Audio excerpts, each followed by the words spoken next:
So, good afternoon and good morning. Uh, Welcome to the third day of this Fracmeet.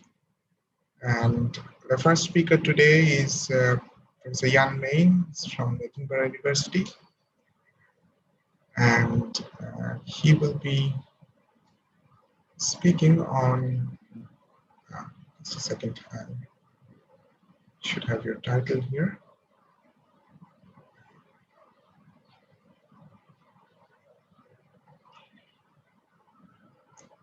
We'll be speaking on shear band localization in a brittle porous medium, sound and vision. So, yes, Professor Meng, please. Yeah, you are muted. Yeah. So much practice, and yet. Okay, well, thanks very much for introducing me, and also to the organizer of the conference for inviting me. It's really a pleasure to be here, and I've really enjoyed the talks I've been able to come to so far. I'm just going to share my screen now. Oh, or do you give me permission? Sorry, it was disabled before. Now you should be able to share. Okay, I'll try again. Oh, here it is. It's this one. Yeah, it's working now. Okay, you all see that? Yes. Put it on the slideshow. Okay, so that's a bit bigger. Okay, so I'll be speaking about some recent rock deformation experiments that we've done. So this is a porous medium. It's a sandstone. Can you see my pointer? Yes, I see the pointer. Yes, we can see. Yes. Okay, yeah, just so I know that it's coming through. So you can see the material is a porous medium. And we're going to be looking at a shear band here developing in X-ray synchrotron images, while simultaneously listening to acoustic emissions that are coming off these brittle cracks that are forming in the shear band, and also around the medium. I'm really just a tribune for a large group of people working on this project. There's a lot of work involved in actually constructing the apparatus, doing the experiments, analyzing the results, and so it's very much a team effort. I'd like to emphasize that. At the same time, we'll be looking at acoustic emissions that have come off as one of these cracks form, and putting that together for the. We think this is the first time this has been done. To listen and watch deformation in a porous rock. So one of the issues of trying to work out what happens when shear bands localize is how quickly the process occurs. And some years ago now, in this kind of seminal paper by Dave Lochner and colleagues, what they did was they took a material over the stress strain maximum, and then they started to back off the strain on the sample to allow the failure to occur and the shear band to localize over many time steps that they could analyze acoustic emissions from. So these different time steps here are the sample intervals. So they watched the relaxation of the strain. And that allowed the sample to fail quasi-statically instead of dynamically. Eventually it does fail dynamically, but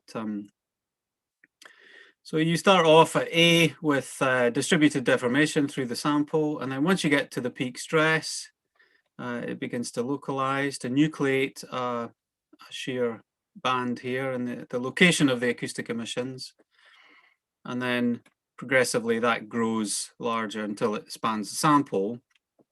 And that's when you get, sample scale failure.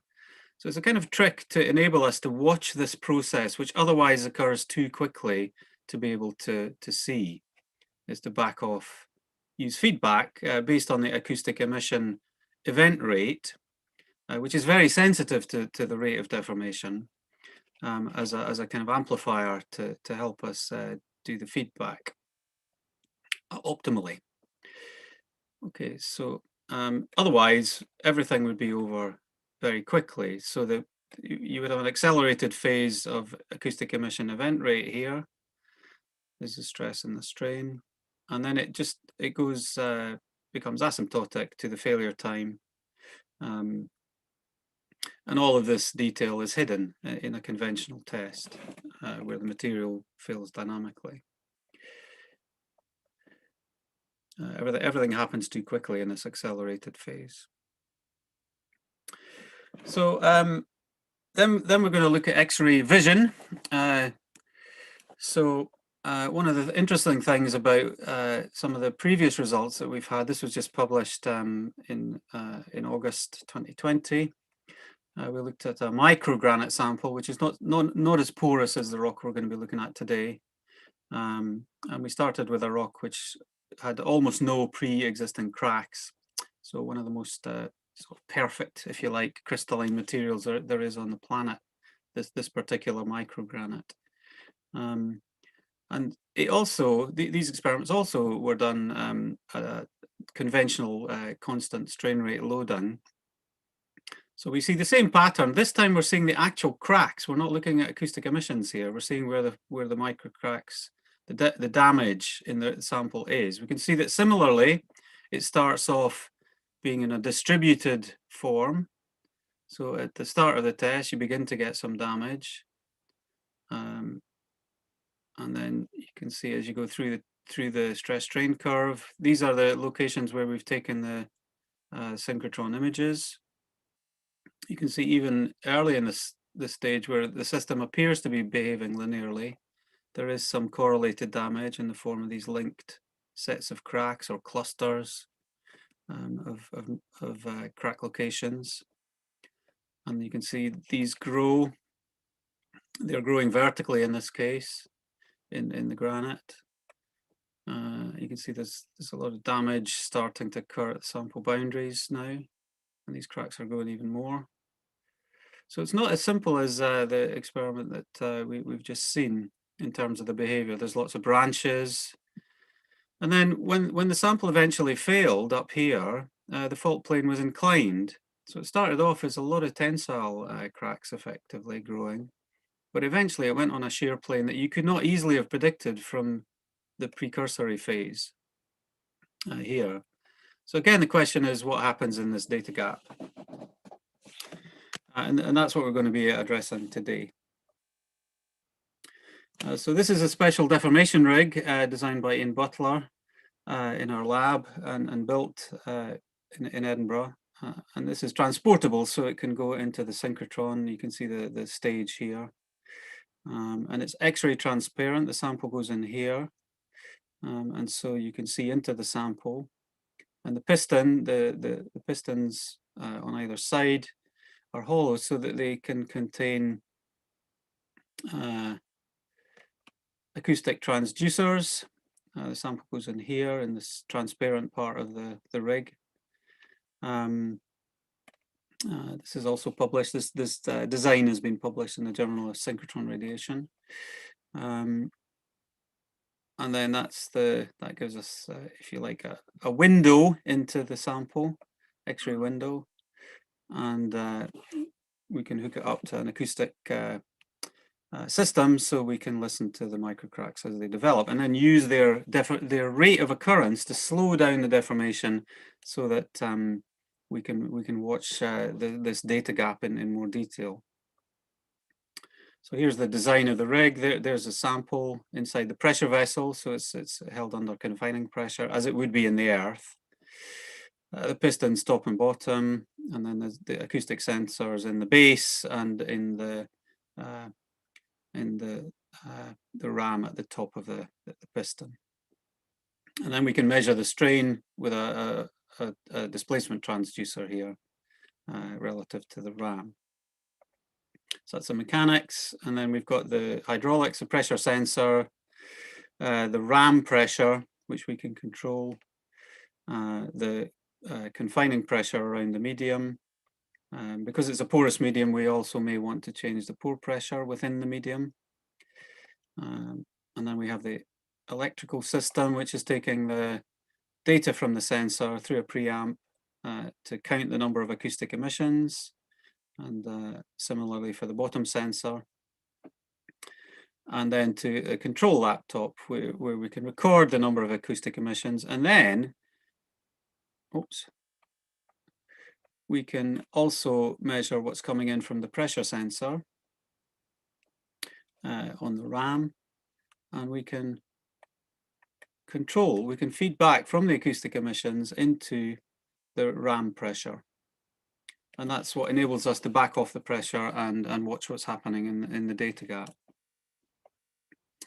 Okay, so that's the design of the rig. That's a big job in itself to put all that together. And here are some preliminary tests. These are the tests I'm going to show you. They're not preliminary. These are the actual results I'm going to show you. Differential stress is a function of time. This is the conventional constant strain rate loading test. And these dots are the locations where we've done the CT imaging. You need a certain amount of time to do one image. It's not exactly instantaneous, so you can only sample at a certain frequency. And then you can see the difference between this blue curve is where we have the feedback control, and you can see we've slowed down the strain softening phase significantly compared to the dynamic test, where we just load at a constant strain rate, 10 to the minus 5 per second. So all the processes that are occurring in this phase are now stretched out over a much longer time scale, and it enables us to see it with these kind of relatively high frequency CT repeats. So we can see the images for all of these sections as I'm going to show you them.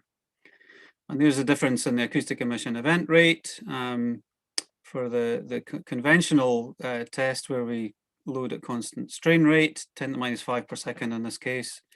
You can see this inverse power law acceleration to failure, which is very common in heterogeneous materials of all kinds. We heard the other day that this happens also in yogurt. You get this inverse power law acceleration. And with the acoustic emission event control, then we see that we're stopping at around about 1 event per second. Like all servo control, it's not exact. There's something called a dither. This is a bit like the tennis player on the baseline jumping up and down, ready to go one way or the other. And the feedback control system has this sharp response. So there's a bit of a fluctuation around the kind of desired 1 event per second average. But you can see that the feedback has maintained a roughly constant acoustic emission event rate, and it's stretched out this otherwise very sharp short time span acceleration to failure to stretch it out and enable us to see it. So there's the peak stress, and there's the extension of the strain softening phase. We're sampling just under once every 3 minutes. Okay, so here's some examples. On the right here is the graph from Dave Lochner's paper, showing this stress strain curve coming and the back off of the strain, moderated by the acoustic emission event rate through the pressure sensors, through the RAM pressure. And here's us backing off the RAM pressure and slowing down the deformation. Many samples in this place. And you can see the relaxation of the strain and also the stress in this controlled way. So now I'm going to show you some images. And this is going to repeat. So what we're watching on the left is us going over the peak stress. And then you see the strain softening occurring. So what we can see is at peak stress, if you look down here, you see there's a lot of damage occurring. And then as we come down the strain softening phase, what we see is all these on echelon tensile microcracks occurring. You can see the shear between the two blocks on either side. But you can see it's occurring by the nucleation of tensile microcracks at the grain scale. And then these are rotating. So a lot of that shear that we see in the bulk is caused by the rotation of these tensile cracks.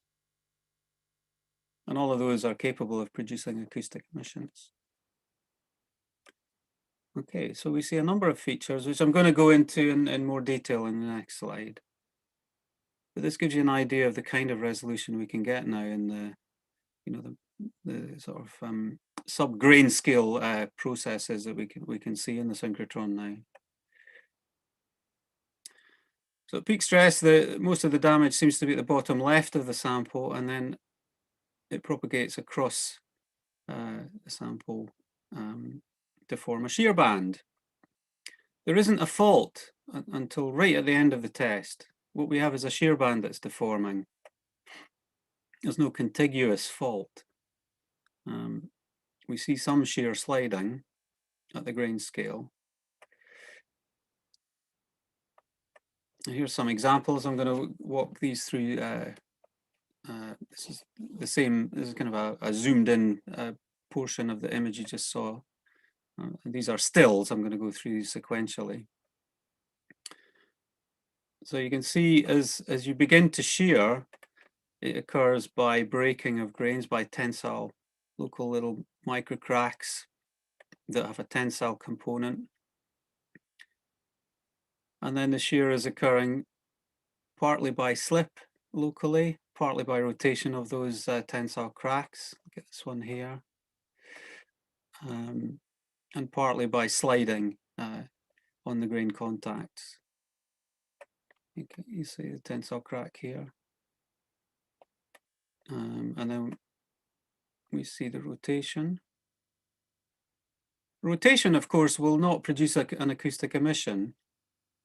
It would tend to be aseismic. It's only when the tensile cracks form or you get shear, excuse me, shear friction on sliding that you would, dynamically shear slip, that you would tend to see acoustic emissions.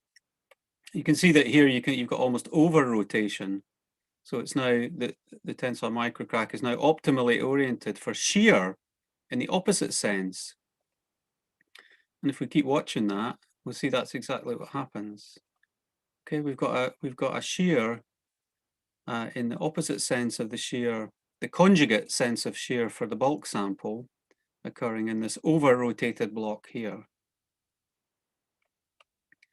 So there's a number of deformation mechanisms on the microscale that are producing this cooperative behavior that eventually leads to shear in the bulk. The bulk doesn't do a huge amount. There are acoustic emissions in the bulk, so there is some deformation in the bulk, but most of the deformation is on this shear band in the strain softening phase.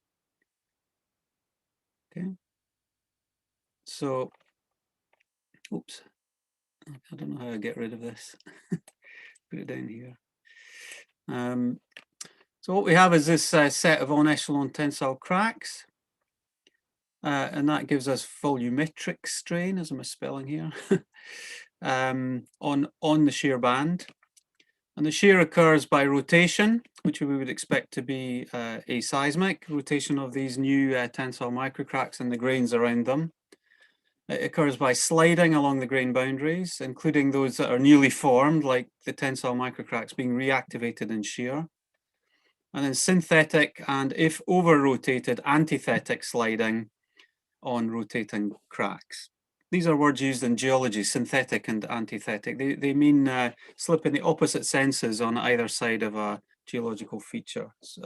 Two sets of faults which intersect on a cross pattern. On the one side, the sense of slip is the opposite sense to the other.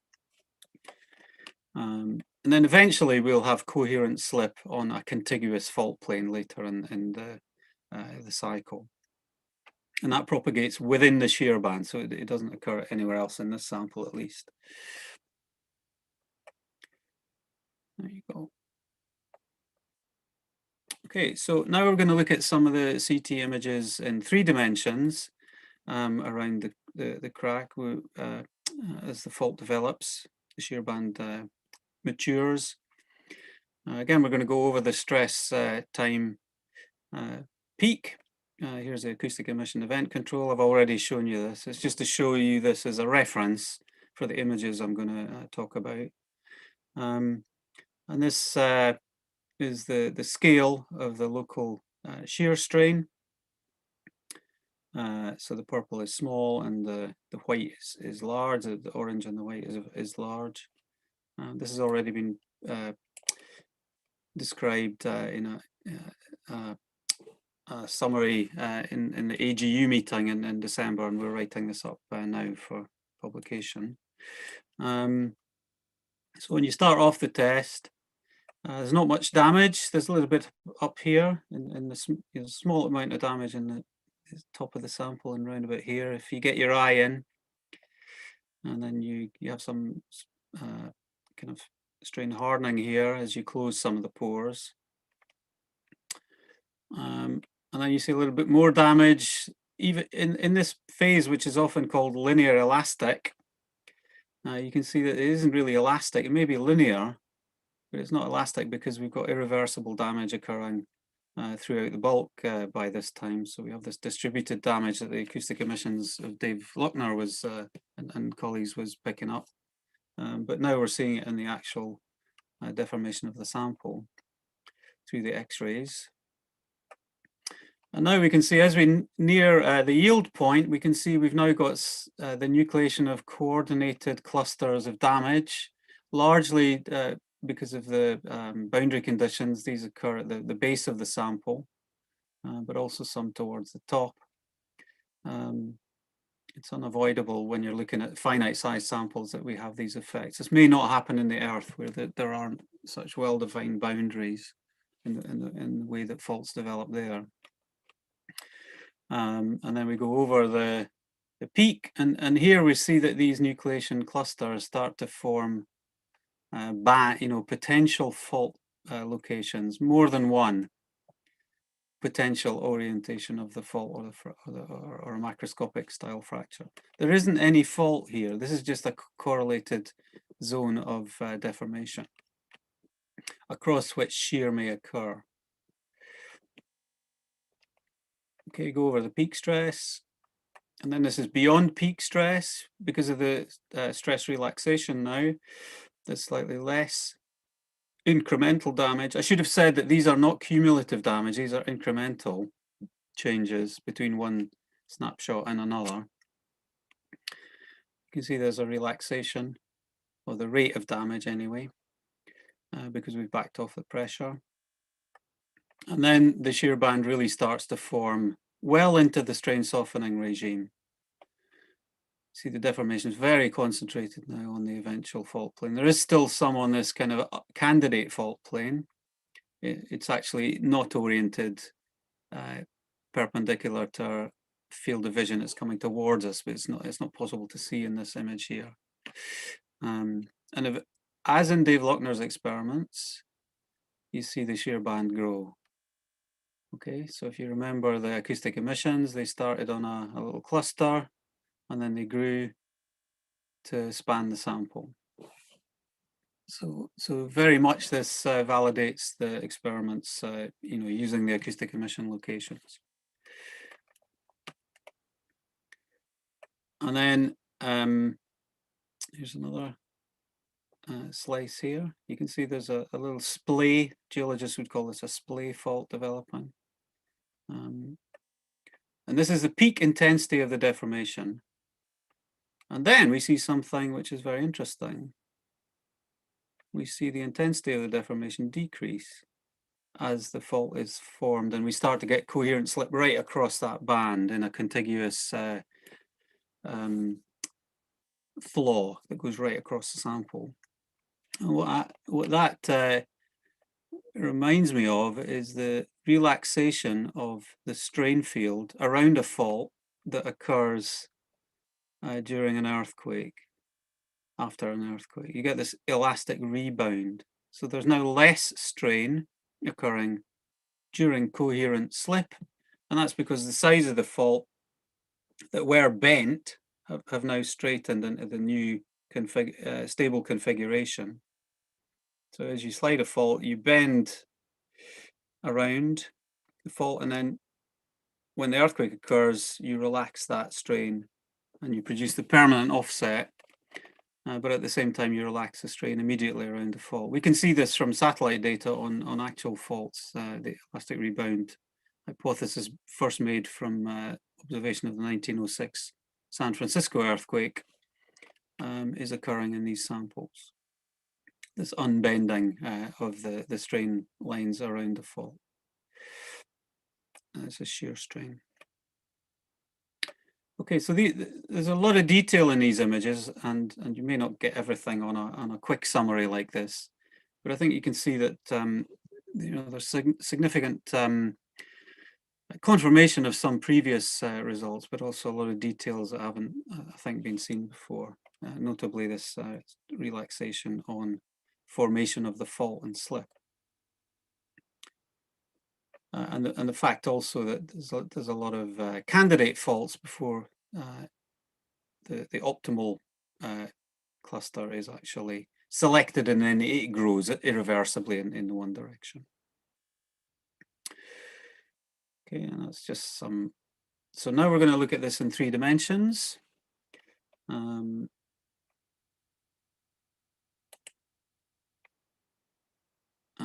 And you can see just before peak stress, there's at least 3 competing potential fault locations. The fault doesn't exist at this point. This is just correlated damage. You notice there's a strong correlation between shear and dilational strain in all of these images, in fact.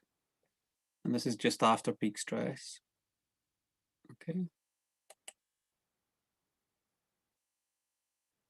That's in the strain softening phase. Is much more correlation, much more alignment of the damage. I'm going to go back a slide because this one didn't rotate for some reason. Yeah. Okay. So you can see the various structures competing to be the optimal one. And largely nucleating from the base of the sample. And again, just after deformation, you can see that there's still a memory of these competing ones, but one of them seems to have shut off. Okay, there's maybe some evidence of a feature growing across the sample just after peak stress. And then in the strain softening phase, you see the increasing concentration of deformation. A very strong correlation between the shear and the dilational strain. That's exactly what we'd expect if the shear band is primarily formed by these en echelon tensile cracks growing in concert, as it were. But you can see the final localization. There's quite a significant shear band now in the sample.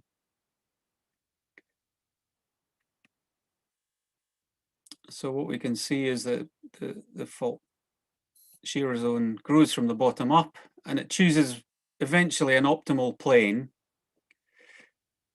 in 3 dimensions, and it's very much associated with dilational and shear deformation. There is some compaction, not very much. It's not localized. These are the pores closing because we start off with quite a porous material. Okay. So this illustrates the fact that the fracture propagates up from the bottom and then back down from the top in this case. A very complicated process. Okay, so being a porous rock under axisymmetric loading, there's more than one optimal solution for the orientation and the location of the shear band, and it explores some possibilities before it picks the final one. Okay, so an outstanding question then is what's the partition between the volumetric strain and the negative volumetric strain, or the compaction? And this is what we observe. This is the bulk strain in the sample, axial strain measured on the ends of the sample from the LVDT. And we can see that the strain increment is relatively small change compared to what we see within the medium on the shear band and elsewhere. So the deformation on the sample boundaries is much smaller. The strain on the sample boundaries is much smaller than the local strain that we can have if we zoom into places where the strain is higher. And you can see that the feedback control has reduced the strain rate in the purple. So it's much smaller than it was in the loading phase number 1. These numbers here in Greek Roman numerals refer to the loading phase. 2 is yield and the onset of the feedback.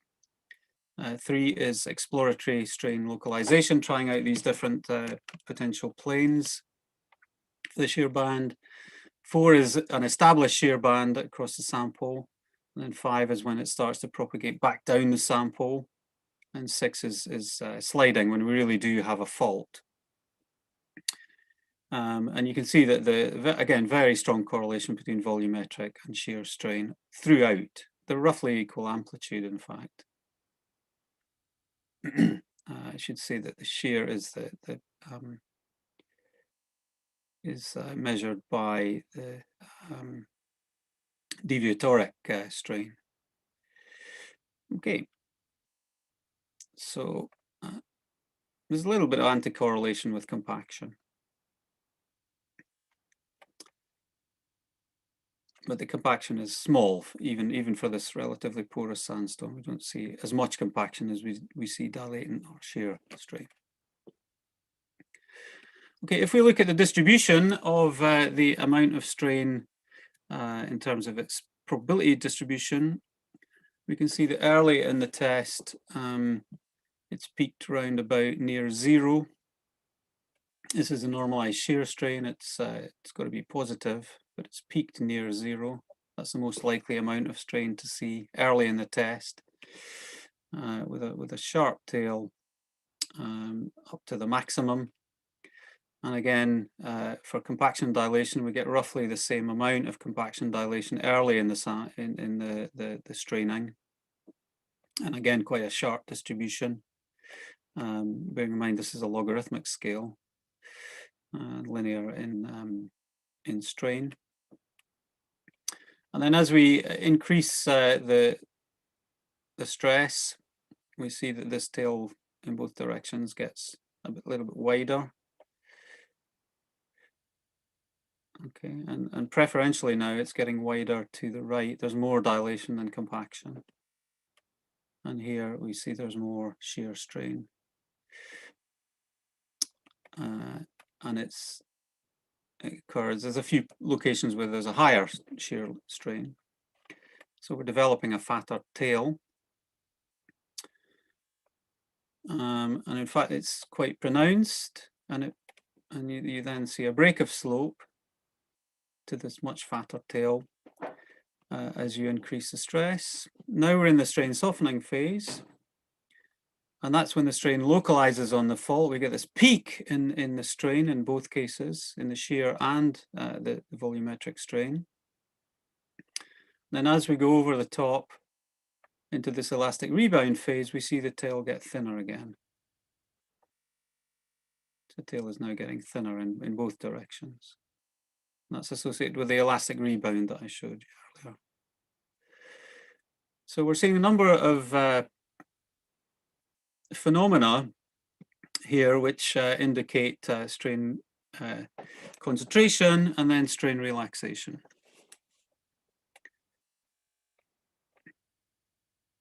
And this behavior is more or less bimodal. You remember a fairly sharp peak from the initial part of the test, but then the bandwidth gets much greater as you go into strain localization, much bigger amplification effect compared to the boundary strain.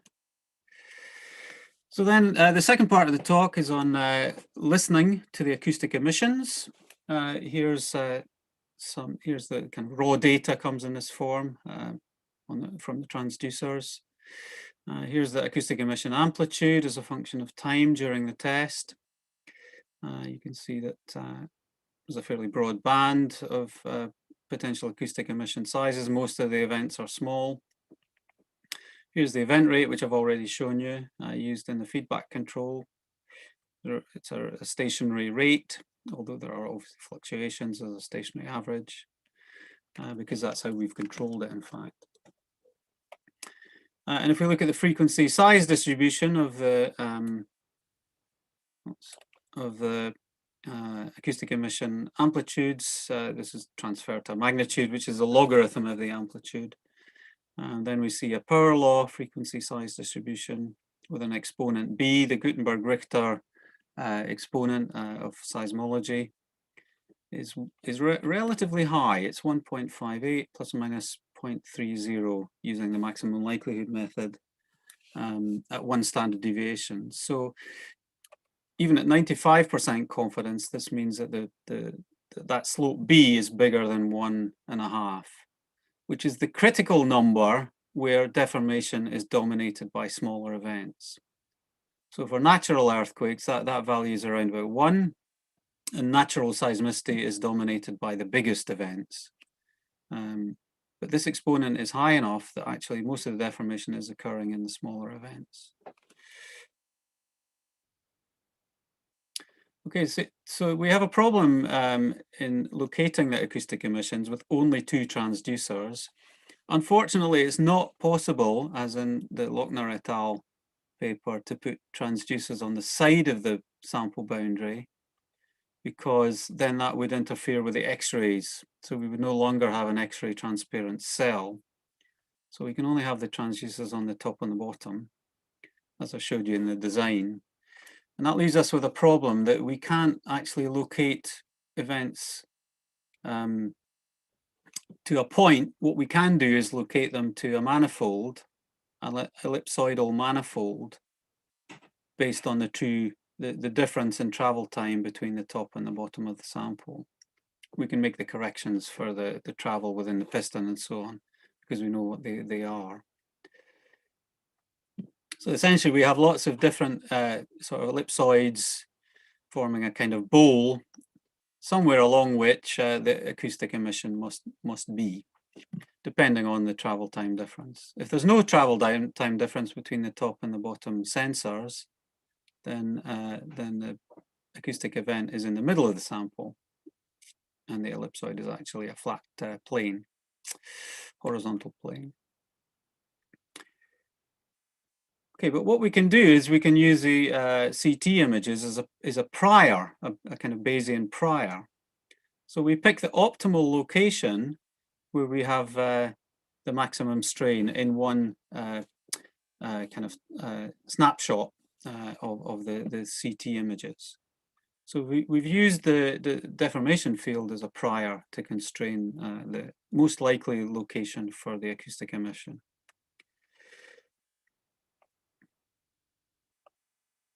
And in this case, you can see the intersection of those two. So this is the ellipsoid. This is the strain field. So we pick the location where the ellipsoid hits the maximum strain along its surface. Okay, and this is where the acoustic emissions are against a background of the deformation images. Okay, so we're starting to get acoustic emissions as we go into the linear phase of deformation. Starting to get a few. And then as time goes on, you can see that they are located in many different parts of the sample, actually. They're not at all localized along the shear band necessarily. There's quite a lot of energy released around the sample in this case, even though we've assigned them to occur on the largest kind of local strain in a given time step. Okay, so once you get into the strain softening phase, then you do see there's more tendency to align along the shear band, but not exclusively. So there's another kind of incipient potential shear band here. As I think this is in the phase when the deformation is propagating down the sample again. Okay, so when we plot acoustic emission amplitude against the normalized incremental strains, these are normalized at 0 and 1 for the deviatoric strain and the volumetric strain, which can be positive, dilatant, or compactant. So we see there's a lot of compaction events, but they don't generate acoustic emissions, at least not as efficiently, that we can locate. These are only the acoustic emissions that we could locate.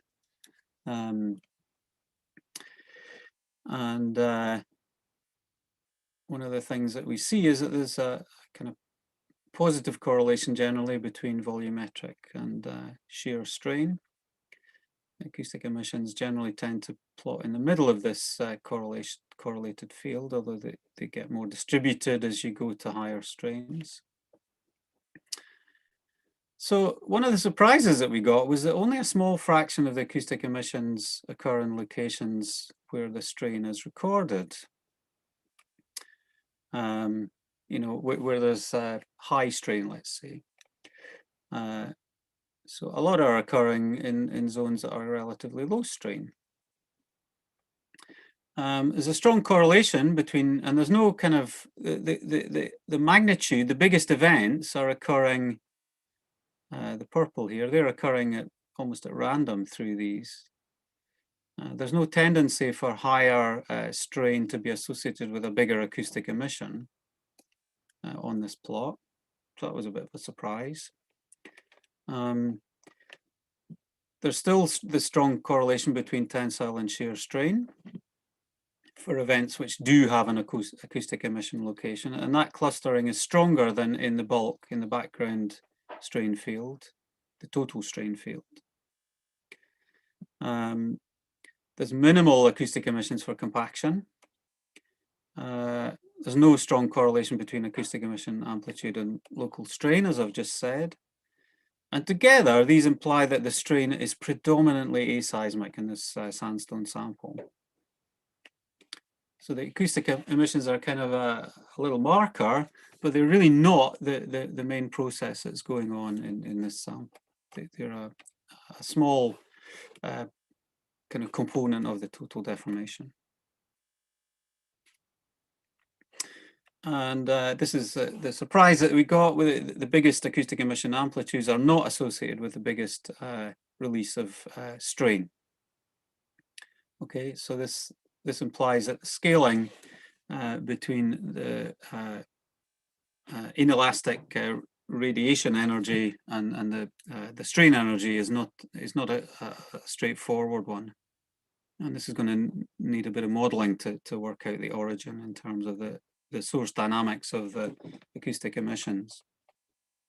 But for now, we're just noting that we would expect big A acoustic emission amplitude to be associated with the biggest events in terms of the deformation that we can see, but it isn't. So again, this is consistent with the fact that the strain in the shear band is primarily aseismic. That actually the CT images are picking up the biggest component of the deformation. And the acoustic emissions are really a very small part of it in this experiment. Okay, so I'll just go to my conclusions. Sound and vision. So we've combined the sound of the acoustic emissions with the vision that the X-rays give us. I see some beautiful images of shear band developing. Slowed down so we can see the detail of the process. We see an intrinsic correlation between shear and dilatant strain. We've seen that the distribution of the local strain in the pixels, the voxels, sorry, progressively develops a fatter tail. The system explores many possibilities before it picks the optimal fault plane. The shear band strain occurs by nucleation, rotation of en echelon tensile microcracks, you can see in the image here, at the grain scale and also local slip. The weakening occurs by the self-organization and the localization of the shear band. There's a large fraction of aseismic deformation in the shear band. You might expect this because of the rotation involved that we've seen in the grains, and also these tensile microcracks rotating around to accommodate the shear without necessarily producing seismic radiation. And then eventually we get slip on an eventual contiguous fault plane that propagates right through all of this. So you get coherent slip right across the fault as a single entity. And when that happens, we get strain relaxation around that fault, and we see that in the elastic rebound of the images. Okay, so I'll stop there. Thanks very much for listening.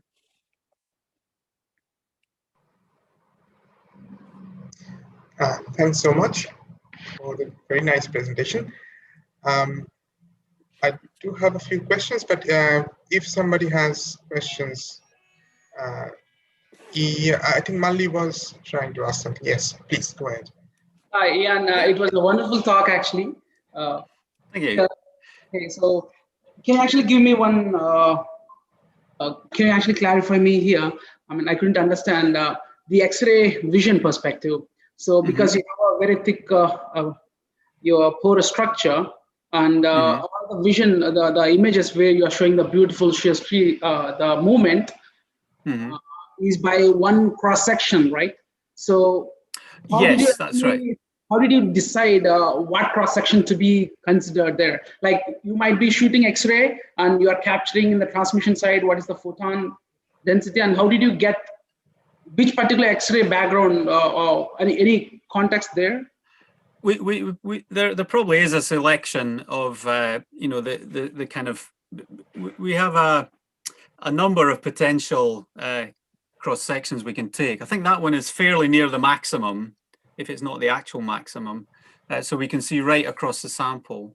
So I don't think there was any particular selection that's the best plane to see the detail. Maybe it is to some extent. I can check afterwards, but I think that is the width of the sample. So it probably is the one that just goes straight across. And of course, deciding on that, you can do after the test quite easily. You can decide which orientation to take because you can see the fault plane. So you can just make a cross section across. You can use the information that you've got after the test. That's right. But by then, the shear band is very well localized anyway. So even in a live experiment, you could make those images. The problem is the image processing overhead is really very large. It's really not a trivial process to get those images from the raw data, because as you say, you just have the intensity, you know, around the sample. So it's a very involved process. We use Avitso's software to do this. And if you don't mind, can just one last question. I mean, let's say, for example, if this is your porous long cylinder or the porous structured cylinder you have taken, and you are actually shooting X-rays in this particular direction, because you are applying a stress in the perpendicular direction. Okay. Oh, I should have said we take the stage and we rotate it, so it's a proper 3D image. Okay.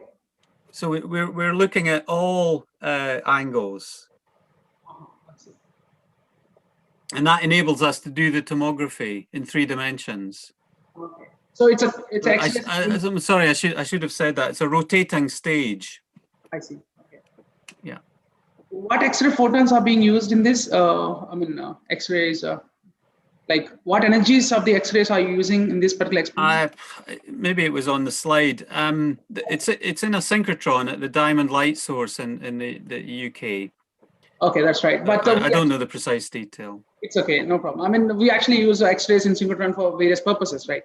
Like absorption spectroscopy, we need to look at the K edges. Here you're looking at transmission, so you have to look into the, as long as the X-rays can transmit your material, then any energy beyond your absorption edge is actually pretty much fine.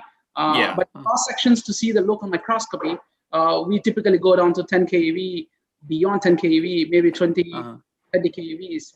So it's all about what the composition of your particular rock, right? You can look at the same microscopy at the absorption edge of your X-ray.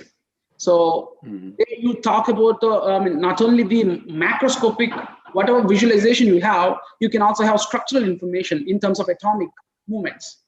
Okay, so yeah, maybe on where, much smaller samples. The issue is that we tuned everything to be able to see the pore space and the microcracks. So we chose a sample volume which we knew could resolve that detail. If you have a bigger sample, then you get a fuzzier image. You don't see so much detail. If you have a much smaller sample, then you don't see that spatial organization to the same extent in as much detail. And you certainly wouldn't get many acoustic emissions.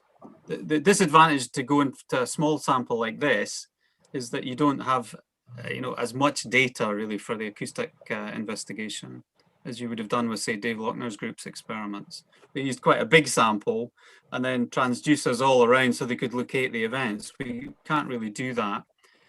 We've got a very small sample. In order to see the detail, we have to have a small sample.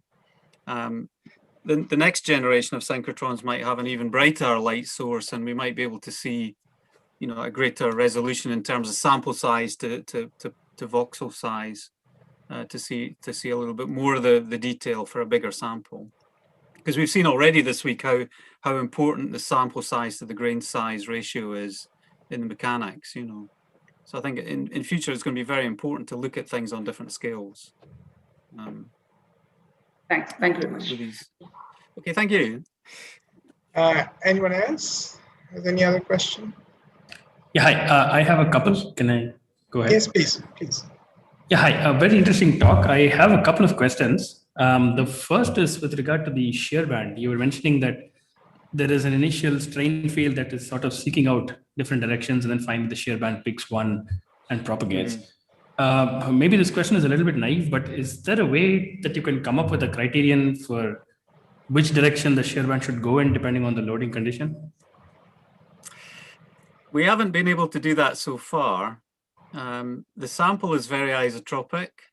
The loading is isotropic. It's hydraulic confining pressure. Right. So we've got an axisymmetric test, but it's not like a snowflake. The nucleation of a snowflake completely determines its structure. Its final shape. Right. It's not like that. It can explore these many possibilities, even though it's a nonlinear system, and that stress concentration will, tend to propagate any correlated feature. It's overtaken by a competitor somewhere else. I see. We've even done one test where that switch in optimal fault shear band orientation occurs very late in the deformation cycle. This is not in a test that we did on the synchrotron, but with acoustic emission locations. And we've seen a complete flip in orientation in the middle, of one band being really substantive, and then it flips to another band, which we didn't see coming, kind of thing. So it just shows you how unpredictable some of the detail of the process of localization can be, and how non-linear the process must be in some senses. Okay. That spatial reorganization, self-organization. The second follow-up to that was you showed a graph of the differential stress as a function of time. Would it be possible for you to pull that up, if you don't mind? Yeah, I can share the screen again. So once you went past the peak stress, there were oscillations in the differential stress, right? I mean, are they useful at all? Do they give some information? Are they reflective of some local reorganization events? Or? Okay, that's a really good question. The reason we see these fluctuations is because of the relaxation. We basically hold while you're doing a CT scan and the stage is rotating, so we can see in 3 dimensions. What is happening is internal relaxation is also occurring. So these fluctuations occur. They're kind of a creep response. They're a transient kind of response to us trying to hold it in one position. Oh, so you probably you then don't see it if you just did the acoustic emission measurements, right? I'm guessing, is that correct? That's right. Yeah, I see. yeah, because we don't have to hold for the acoustic emission measurements. We can just kind of back off the stress, and then we don't have to hold conditions Right. while we're rotating. So it takes a finite amount of time, less than 3 minutes, to actually get the image. But there's a degree of relaxation on the sample boundary that you cannot avoid. Right. So this will also then, I think, put a bound on what is the maximum strain rate you can do, right, in this type of a test with the CT. Yes, that is probably true. That is true. Unless you have a much again in response to the first question, or unless you have a much brighter light source, and then you can maybe do sort of shorter snapshots. Oh, sure. Right. Okay. Yeah, but yeah, there's an intrinsic limitation on. Obviously, we don't want there to be too much fluctuation. This is kind of some optimum that we can live with and still get good images. Yeah, at the moment. I see. But yeah, in future, I think with the brighter sources that are coming on stream, we'll be able to reduce the sampling time even further. You know. Okay. In earth science, we're usually trying to get the strain rate down to much lower values. In fact, we're not so worried about going higher. Because the Earth deformation rate is really very small. Right. So trying to understand those processes is usually it's a challenge to get the control at very low strain rates that are often more applicable to earth science applications. Okay, great. Thank you so much. Yeah. Is there any other question? If not, I just have a quick one. At the end, you said that the largest events are not necessarily associated with the largest acoustic emissions. So, yeah. So the largest events are not the one with the highest energies, if that's what is. Yep. Yeah, that's right. So just to, I mean, in a much simpler version, I mean, we were simulating a fiber bundle, and we noticed that if there is, for example, in the global load sharing version, where basically mean field version, this is highly correlated in the sense that whenever you have the largest event, you necessarily have the largest energy in the same event. So they are correlated very much. But as soon as you have a certain amount of localization in damage or localization of this redistribution, then this becomes completely uncorrelated in the sense that the largest event absolutely doesn't have to associate with the largest energy emitted one. That's interesting. Yes, but not in the mean field version, but in the local version, yes. Yeah. Just, I mean, of course, it's much simpler or toy version of the model, but yeah, we could notice it in that model. Just okay. I hadn't come across that. Maybe you could send it over after the. Yeah, it was just accepted day before yesterday. So yeah. Ah, okay. No, it was a surprise to us. Yes, it was to us also. Yes. But it's we're reporting it as an observation. But yeah, it'd be nice to be able to cite some theoretical work that shows that this is possible, at least. You know, this is possible. Yes. So, are there any other comments? If not, then let's thank Professor Main again for his wonderful presentation. Thank you very much. And our next speaker today is Professor Kaushik Vishwanathan from IISc Bangalore. And his title is Opposite Moving Detachment Waves Mediate Stick-Slip Friction at Soft Interfaces. So, yeah. Professor Vishwanathan, I can see. Jan, you may have to stop sharing so that. I seem to have lost control of my. Oh, I see. I'll maybe have to come out of this. I'll maybe have to leave and then join again. I'll give you. No, now it's all right. Now I can see. Yeah, okay. Okay, so please go ahead. Okay, can you see the screen? Yes, we can see the screen. Yes. It is in full screen mode, right? I'm just. Yes. No? Okay, hang on. Let me just. It's not yet. Okay, let me just. Now it's gone. Yeah, I'll just share the entire desktop. So it's easier. Yeah.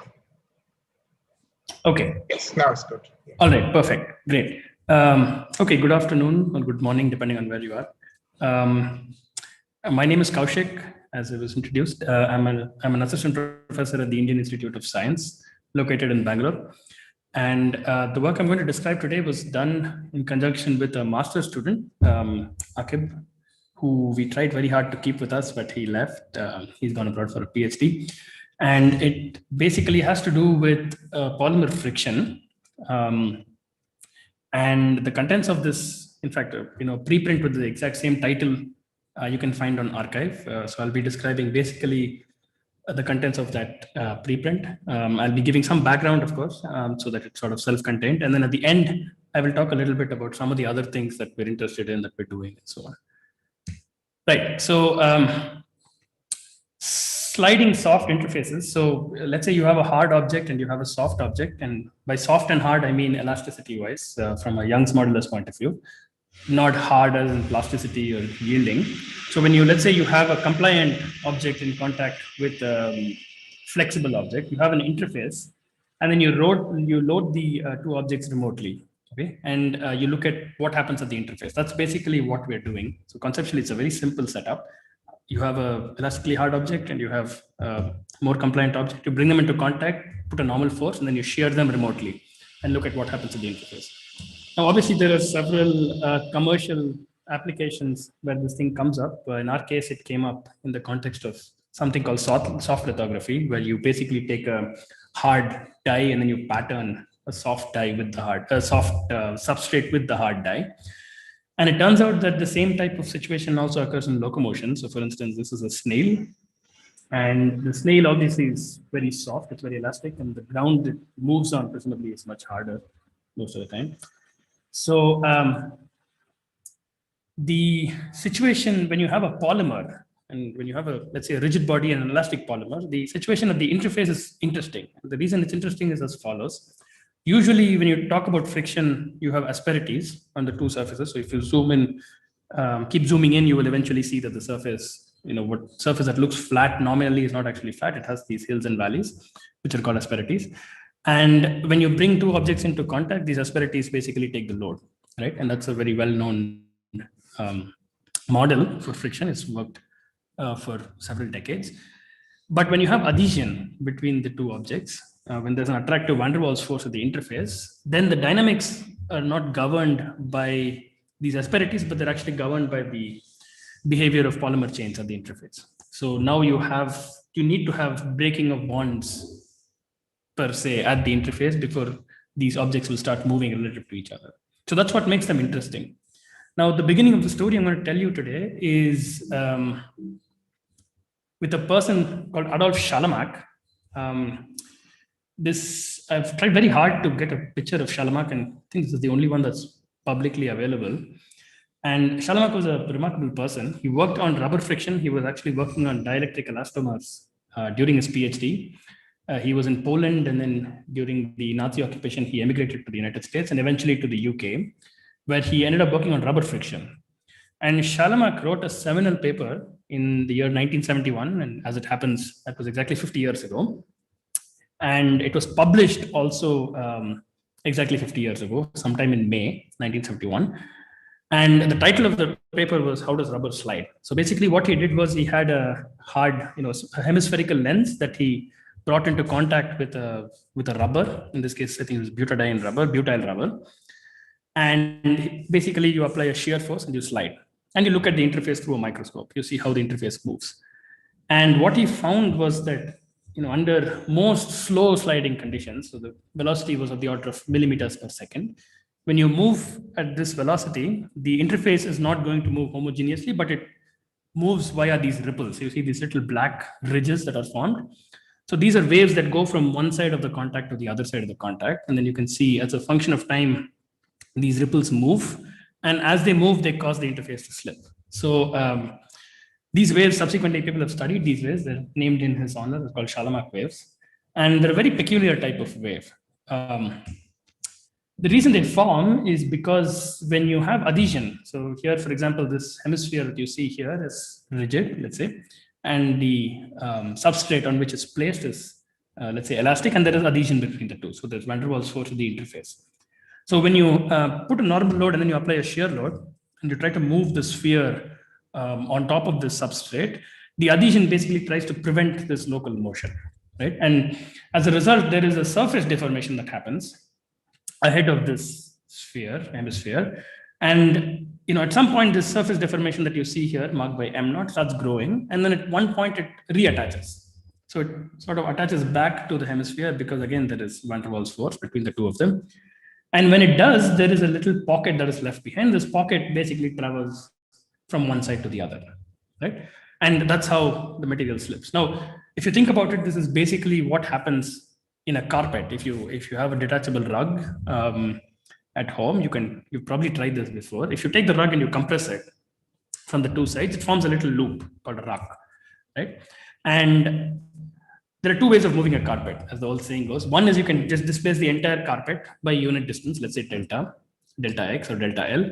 And the other is you make a little loop in the carpet, and then you kick the loop along from one end to the other, and then the net displacement is imparted only by the loop. And as the loop moves, the slip region moves, and then it goes from one end to the other. So those are two fundamentally different modes of having displacement at the interface. And it turns out Shalom waves, as they were described 30 years ago or 40 years ago, basically correspond to this ruck type of motion. They don't correspond to the threading, but to this one. So there are several outstanding questions that we set out to answer. We've been doing some work on Shalom waves for a few years now. And in this particular work, we were looking at three questions. The first question is, okay, why should, are Shalom waves the only waves that you will see? Okay, so this is a detachment wave, as I showed you in the previous slide. You have a local detached region here, marked by M in the schematic. And so just like this is also a detachment. The carpet is detached from the floor. So is this the only type of detachment wave you can get? Right? That's the first question. The second one is, since this detachment wave is a localized slip region, it basically results in what is called stick slip. So as the wave goes, the entire thing slips locally, and then again, it's constant, right? It's steady, nothing is happening, it's sticking. So then again, another wave will nucleate, it will go through, and so on. So there you have this repeated wave motion type of situation, which is characteristic of stick slip. And is there a transition from this type of stick slip to steady sliding? That's another question that we were interested in. And then the third question, which it turns out is basically sort of a Pandora's box, I think. It opens up all sorts of possibilities. I'll talk about a few of them today. And it is that, can we establish some type of analogies between these waves and other interface sliding problems? They could be completely unrelated. I'll give you one example of a biological insect moving situation a little bit later on towards the end. But it turns out that this type of Shalom type wave, if you start looking for it, you will find it in several completely unrelated places. Okay, so the first set of results I will show you are from experiments.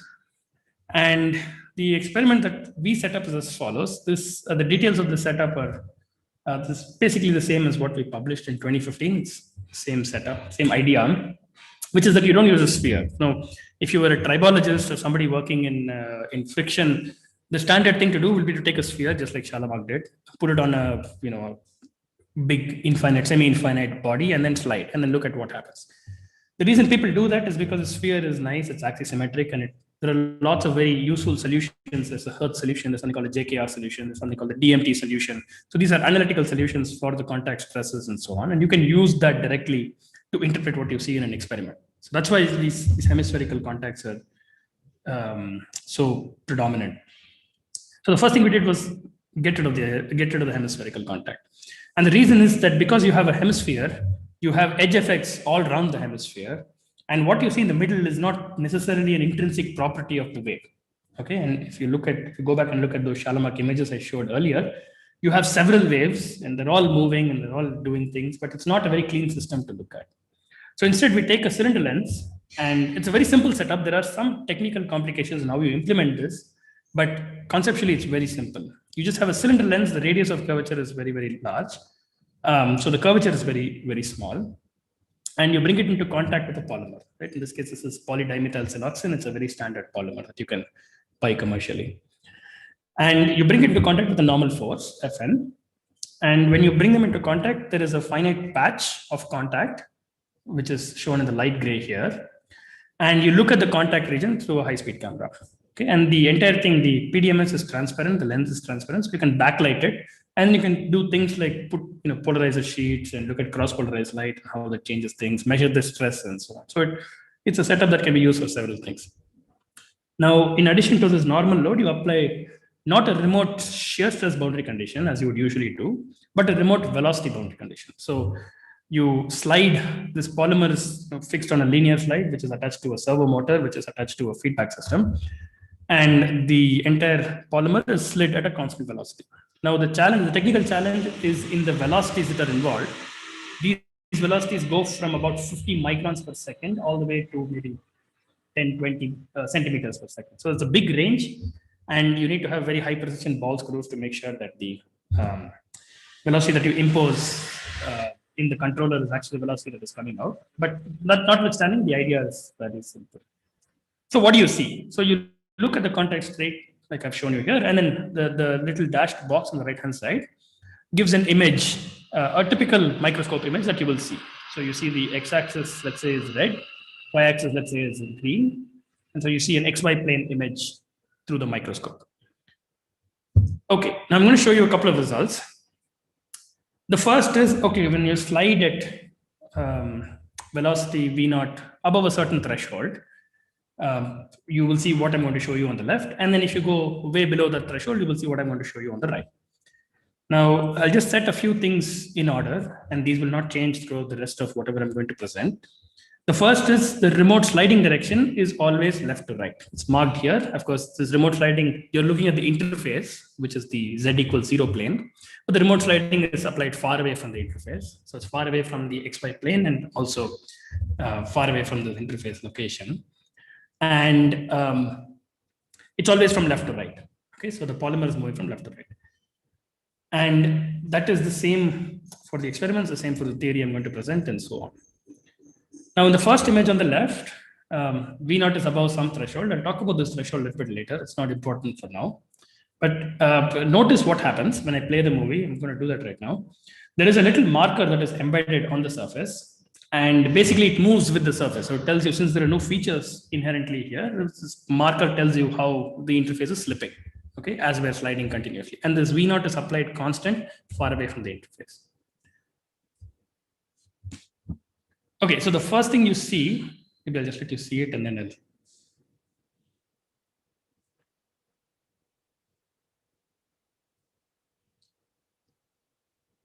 Okay, so the first thing you see on the left is that I'm trying to slide the polymer to the right, and the polymer remains stationary, so the interface is completely fixed. Like for instance here, this part of the interface is fixed, that's in contact with the lens. And then you have a little detachment zone that is going to propagate from left to right. So this is in the direction of V0, the imposed V0. And you see that as it moves, this little marker thread here is going to slip, and it stops once the wave goes. So it's initially stationary.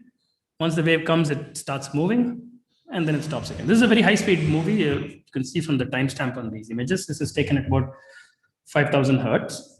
So it looks slower than it actually is. Okay. Now, what happens when the remote V0 is very low? Okay, very low, I mean, of the order of 50 microns per second. Then something entirely different happens. You see a wave going in the opposite direction. Okay, so the left wave goes from left to right. That's the Shalamak wave, the one on the left. That's the standard wave that I've shown you before. But in addition, you see this new wave. So for example, if you look at this little marker, this marker is a dot, that marker was a line. You look at this marker and see what it's doing. This one right here, where the cursor is. And if you look at it, it's stationary, it's stationary, it's stationary, it's stationary. And the wave comes and it moves, but it moves to the right. So the marker, the surface is still moving in the same direction as the remote V0, as it should, because if you pull in one direction, you don't expect the interface to move in the opposite direction, right? But the wave goes in the opposite direction. So here you have a wave going along V0, and here you have a wave going opposite V0. So I'll call this the plus wave, the one on the left, I'll call it a plus wave. And the one on the right, I'll call it a minus wave, right? Because it's anti-parallel to V0. So you see two waves, not just one. Now you can take these images and construct what is called a space-time diagram. This is a standard construction in wave mechanics. And from basically what this tells you is it's a slightly more accurate way of estimating two things. One is the velocity of the wave per se, and the other is the slip that an individual wave creates. Okay. Now a space-time diagram is very simple. You take one row of pixels in the image, okay, and you stack them up vertically as a function of time. So the first frame, you have the first column here, second frame, second column, and so on, all the way up till the 500th frame or whatever, right? That comes here. So this creates one space-time diagram. You take another horizontal location, you create another space-time diagram, another horizontal location, another space-time diagram. So you have three space-time diagrams corresponding to three horizontal locations in the image I showed you on the previous slide, in the movie sequence. And from this, you get the wave speed. So if you take a slope of the space-time diagram, the inverse of the slope, actually the slope itself, it's millimeter per second. The slope gives you the wave speed. Okay, this is the wave. It shows up as a line, and its slope gives you the wave speed. And if you look at one marker, that particular marker that I showed you before, you can see from its initial location to the final location, the two dashed lines will give you the displacement of a single marker, right? So you can get both pieces of information from here. And the most important thing that comes out of this is firstly that the Shalom wave is very, very slow. Okay, so CR is the Rayleigh wave speed, which is, at least for this polymer, it's of the order of a kilometer per second. But the Shalom wave speed is much, much lower. So it's not an elastodynamic, it's not directly relatable to an elastodynamic or an elastic wave speed, which is one thing. And if you do the same thing for the second one, which is what I call the separation pulse or the minus wave, the one on the right that I showed you, you can do the same construction. Now the wave is now tilted, the band is tilted in the opposite direction because it's going from right to left as opposed to left to right. And you will get the same properties if you look at the slope and then the slip and so on. And then now this slope gives you a velocity that is slightly lower, order of magnitude lower than the Shalom wave, but still nonetheless, both of them are extremely slow compared to the relative speed. If you look at the forces, so you can take a dynamometer, a piezo dynamometer, a load cell basically that has a high response, high natural frequency, and you can mount it onto, you can mount the polymer onto that and then put that onto the slide, and then you can measure the force, the shear stress or the shear force. And I've plotted the non-dimensional shear force here and the non-dimensional time. I'll tell you what those are in a second, but basically you see an oscillatory pattern. Okay, so initially it's stuck, nothing is happening, the interface is stationary. Then a wave propagates, it falls down. Again, it's stuck, the shear stress builds up, or the tangential force builds up, and then again, one wave goes through, it falls down, and so on. So these are each cycle in the oscillatory force trace corresponds to a single wave. And that's the advantage of this setup, right? You can isolate these single waves and look at them. If you look at the same graph for the force trace from the second wave, the minus wave, you again see an oscillation, but you see that the frequency is not so well defined. The force drop is also not that large. And the overall value of the force is much lesser than what you will get in the first case. Okay. Now, T0, the time that we've used to non-dimensionalize this data, is the unit time that the entire interface needs to slip. So if you go back to that carpet analogy that I made at the start, T0 will be the time needed for the entire carpet to be displaced by unit amount. Okay. And you can see that in the time that you would need to displace the entire carpet, you've had multiple waves in both cases. Okay. Of course, G is the shear modulus, 8 is the nominal contact area, so the force is non-dimensionalized by that. So you can see it's a very small fraction of the G times A. In the right-hand side case, certainly, also in the left-hand side case, about 10%. So the force is reasonably small. It's completely elastic, but it shows this oscillation. Okay, so the long and short of these experiments is that you have two waves, two detachment waves or D waves, and they come in two varieties. Both of them have wave speeds that are very, very small, lesser than the tangential or the longitudinal wave speed or the Rayleigh wave speed. They're all comparable. They have distinct properties, right? One goes left to right, one goes right to left in the frame of reference that I've used. They have different frequencies, of course. You can see that from the force phase. They have different force drops and so on. But they both lead to the same direction of slip. So slip is always happening in the remote sliding direction. And it doesn't matter, the slip doesn't care which way the wave is going, but it always is parallel to V0. Okay.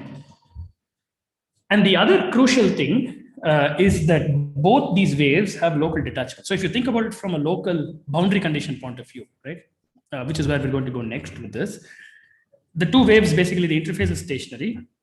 So it's velocity equal to 0 boundary condition on the interface. And then there is a local detachment zone. So there is a force equal to 0 boundary condition in each case. So you have identical boundary conditions on the interface. The only difference being one goes one way, the other goes the other way. So where does this come from? And can we explain this? So the final point here, the fact that the interface boundary conditions are the same, that tells us that maybe these waves arise from a common model or a common theory, which is what we should try to seek out, perhaps. But more importantly, it also tells us that whatever that common theory is, it should be able to account for fact number 1 and fact number 3. Okay, that's very important. The first sort of naive view will be to just say, okay, maybe it's an aerodynamic problem. I can just set it up and solve it, using finite elements or something. I should get this type of response. But the problem you will run into is here, the first part. Okay? And the problem you'll also run into is in number 3, but that's a little bit more subtle. I'll come to that in a minute. Okay, so we want to get a common theory for these waves, the plus or minus d waves. So usually, if you think about waves and propagating waves and so on, there's usually some solution of a hyperbolic PDE, right? I mean, you have a wave equation. This is a simple 1 plus 1D wave equation, where phi here is either pressure, if you're talking about sound waves in air, or if you're talking about electromagnetic waves, there's E bar, and then of course the pressure waves are longitudinal E bar, B bar are transverse electromagnetic waves, but that doesn't matter. It only matters that the governing equation looks basically like this in the linearized form. For elastic materials, like I mentioned, the thing is a little bit more complicated than the simple scalar wave equation. And the reason is that you have a vector, you have displacements that you have to worry about, the 3 of them. And there are 2 material constants, which means there are 2 wave speeds for an isotropic material. And so you can have 2 types of waves, but okay, you can still transform these equations to look something like this for each component. But the point is that the 2 wave speeds are both of the order of 1 kilometer per second. Now, since I already showed you those results, the wave speeds that we're interested in here are much, much slower than the elastic wave speed. So for example, if you just said, okay, you look at this problem on the right-hand side, I put CLCT is very, very, very large, and basically you'll be stuck with an electrostatic problem. And you can't solve an electrostatic problem for this case because you have a velocity boundary condition. You're moving at a constant velocity remotely from the interface. So it's a sort of catch-22 situation. On the one hand, you can't drop these terms completely. On the other hand, you can't solve a completely static problem either, right? And the other complication is, of course, you know nothing about the way in which these waves nucleate. So typically what's done in a situation like this, if you have a hyperbolic PDE wave equation like this, is you look for this D'Alembert solution and then you put an initial condition that determines the profile. Here you don't have that luxury. All right. So then what we did was we cast it into a perturbative problem. So this is a perturbative boundary value problem. And the setup is as follows. You have your elastic material, that is the polymer, and you have the rigid material, which is the lens. This is the normal force. This is the applied remote velocity. And we look for exponentially decaying solutions. We assume it's an elastodynamic problem. Okay, we won't worry about anything for now. We start with the assumption that it's an elasticity problem.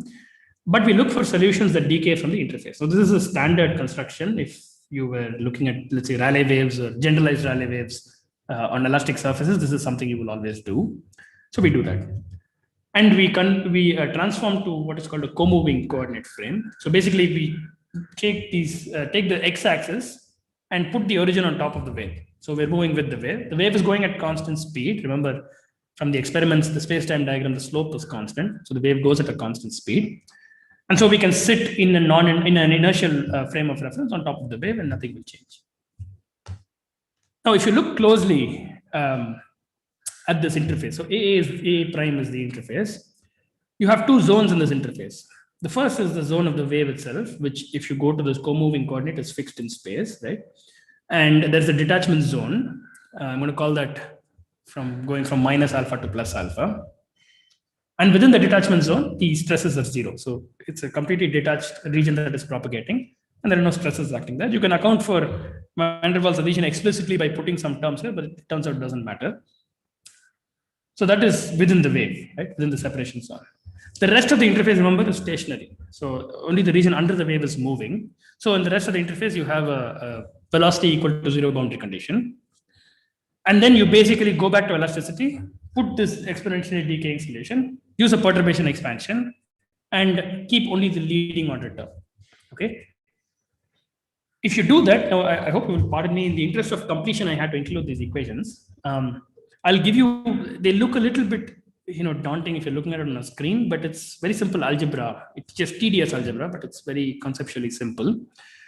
You can write this out as a what's called a dual series equation for the separation zone where the shear stress and the normal stress boundary condition is 0. And you will get this dual series. You have dual series because they're coupled. The constants appear in both equations, and they're basically a Fourier expansion, right? You can do the same thing for the velocities, and you will get you'll get an analogous dual series equation for the vertical and the horizontal tangential velocities.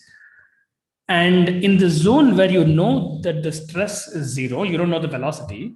And the zone where you know the velocity is 0, you don't know the stress, right? So it's again that same catch-22 problem turns up. If you set the velocity in the stress-free region, in the detached zone, it's moving, so you don't know the velocity. If you set the velocity in the detached zone to be some unknown phi and omega, then you can actually use a standard technique to convert the dual series equation into something called a coupled singular integral equation. Okay, again, this is just purely an algebraic manipulation technique. It's a well-known technique. We haven't invented it. I have to say that. But it's a very powerful technique for the framework we've set up. Okay, and the reason is as follows. Okay, firstly, they're called SIEs because they're integral equations. So the unknown is omega and phi. They're coupled. There are two of them. Tau r and sigma r, of course, are the remote shear stress, remote normal stress. A0, B0 are some constants. And the unknowns are within an integral, and they're also outside. Okay, so you have omega outside, omega within the integral, omega phi outside, phi within the integral. But the integral has a point, so the integral goes from minus alpha to plus alpha, and it turns out that exactly at one point, where xi is equal to eta, the integral will diverge. Okay, so it's a singular integral. And these types of integrals appear time again in contact mechanics, and it was quite heartening to know that it appears here as well, because it means that we're most likely on the right track. Now we do a couple of things. So coupled singular integral equations, if you ask a contact mechanician, they will tell you that coupled singular integral equations are very painful. And so we looked at the incompressible limit first. So when the Poisson ratio of the elastic material is half, the longitudinal wave speed diverges, the transverse wave speed is, and gamma is 1 minus c squared by cl squared and so on. So you can drop certain terms over here, and it turns out that in this limit, if you do a perturbation expansion and leave out order of c squared terms, you will get equations, two singular integral equations, but now they'll be uncoupled. Okay, so they'll become decoupled as here. So now you can solve a singular integral equation as opposed to a coupled set of two integral equations, single integral equation. That's easier. And so now we ask the question, what do the equations tell us? Now, there are two parts to this. One is the uncoupled equations and one is the coupled equations. The coupled equations, it turns out, can be solved numerically. There is a standard, I wouldn't say standard, but there is a technique that can do that, which works in a very standard manner in our case. And the decoupled equations, you can solve analytically. You can just invert the decoupled equations directly, and you can get phi as a function of c, mu, tau, or whatever, and omega as a function of sigma, or c, mu, whatever, right? So the results I'm going to present are basically numerical results for the coupled case, which is arbitrary Poisson ratio, and uncoupled results, analytical results for the second case, which is the nu equals 0.5. Okay. The details again are not sort of important at this point. You can, of course, if you're interested, you can find them in the preprint I put out at the start. But for this particular presentation, they're not of importance. Okay, so what are the parameters that we're interested in? The first is the dimensionless wave speed, right? C is the wave speed, and V naught is the sliding speed with which you slide. Of course, C has to be larger than V naught because the wave goes fast and causes slip. There is a wave number, which depends on the dimensionless wave speed and the slip because of a single wave. So delta x is a slip that a single wave causes. And there's something called the dimensionless shear stress, which turns out will now be a parameter that you can control. And G and mu are the same. So it says mu here, it should be G, but they're both the same, the shear modulus. If you put a constraint that the material should always slip in the same direction as the applied V0, which is what you see in the experiments, then you will get two solution branches. Okay, now notice we haven't said anything about plus waves, minus waves, nothing of the sort. We started from elastodynamics, put together this framework, and it's just, did a lot of algebra basically. But at the end of it, if you do some clever manipulations based on these dimensionless numbers, you will see that there are two solutions to those equations. Okay, one solution has V0 by C positive, and the other one has V0 by C negative, which means the top branch is the plus wave or the Shalomag wave, and the bottom branch is the minus wave or the separation pulse. So both come out of the same set of equations. Once you go through the complete algebra, it's not terribly surprising because you see how it pans out. But the point is that both can be described by the same framework, okay, which is important. And the minimum speed, so this V0 by C, the other important sort of conceptual problem was that C was very, very small, right? Very small compared to the elastic wave speed. So then lots of people ask the question, well, what sets the wave speed? Maybe there is some viscoelastic term at the interface, maybe there is a velocity scale in the adhesion interactions and so on. But it turns out there isn't any, okay, at least from what we can tell. The wave speed there is only a bound on the wave speed. So you can, in principle, have any wave speed above this curve. Okay, so that will be, because C is the denominator, that will be within this region that's bound by this paraboloid looking thing. And as you go close to 4 by pi, the dimensionless shear stress goes close to 4 by pi, you will see that the two branches meet, which is one thing. And the second is the minimum wave speed starts diverging because it's 1 by C, it will start going to infinity. So the minimum allowed wave speed becomes infinite, which means you cannot have wave propagation beyond this point. So this 4 by pi is a cutoff beyond which no wave propagation can happen. Okay, the arbitrary new case, the coupled case, can be solved numerically. It's a bit tedious, so I won't describe, like I said, the technique again, but you can find it in that preprint. And here are the results. So the first is the vertical component of the velocity, the z component. And you see that the nu equals 0.5, of course, the green curve is analytically okay. You can actually get that from the uncoupled case. And you see that the three curves look more or less similar. They cross at different points. They don't meet at a single point. So irrespective of the Poisson ratio, there is no point in the interface that remains, that has the same z velocity, which is interesting. And if you look at the x velocity, and of course, the other thing is that the z velocity goes from positive to negative. That's because the wave is detaching. There is a 0 point where it crosses the x-axis, and then it starts reattaching. So you have to have the sign change in the z velocity, but you don't have a sign change in the x velocity. So everything is just flipping. And this is the x velocity of the interface, right? It's not the velocity of the wave. It's normalized by the velocity of the wave, but it's the velocity of the interface, okay? All right, and you can similarly calculate the stresses. This is the separation zone where the stress is 0, and then you can get the stresses outside. And you can get the shear stress as well, and then you see that the shear stress is very similar irrespective of nu, the normal stress. There is a bit of a deviation as you come close to the tips of that detachment zone. Now, the main thing I want to take away from here is the green solution, the nu equals 0.5 solution. And I would like you to look at it for both these cases. So the normal stress and the shear stress. If you look at this solution, and if you go back and open up a textbook on fracture mechanics and you look at, let's say, the second chapter or something, you will see that this looks very, very similar to the linear elastic fracture mechanics solution for a stationary crack. Okay, it looks very similar, but it's not the same. Okay, and you can use that similarity to basically ask the question, okay, the stress at the tip has this particular profile, and what is an equivalent? Can you, for instance, calculate an equivalent stress intensity factor that you would normally get for a stationary crack? And it turns out you can, because the analytical solution goes as 1 by square root r, just like a standard crack would. Okay, and so now you can put a cutoff because infinite stresses are sort of unphysical.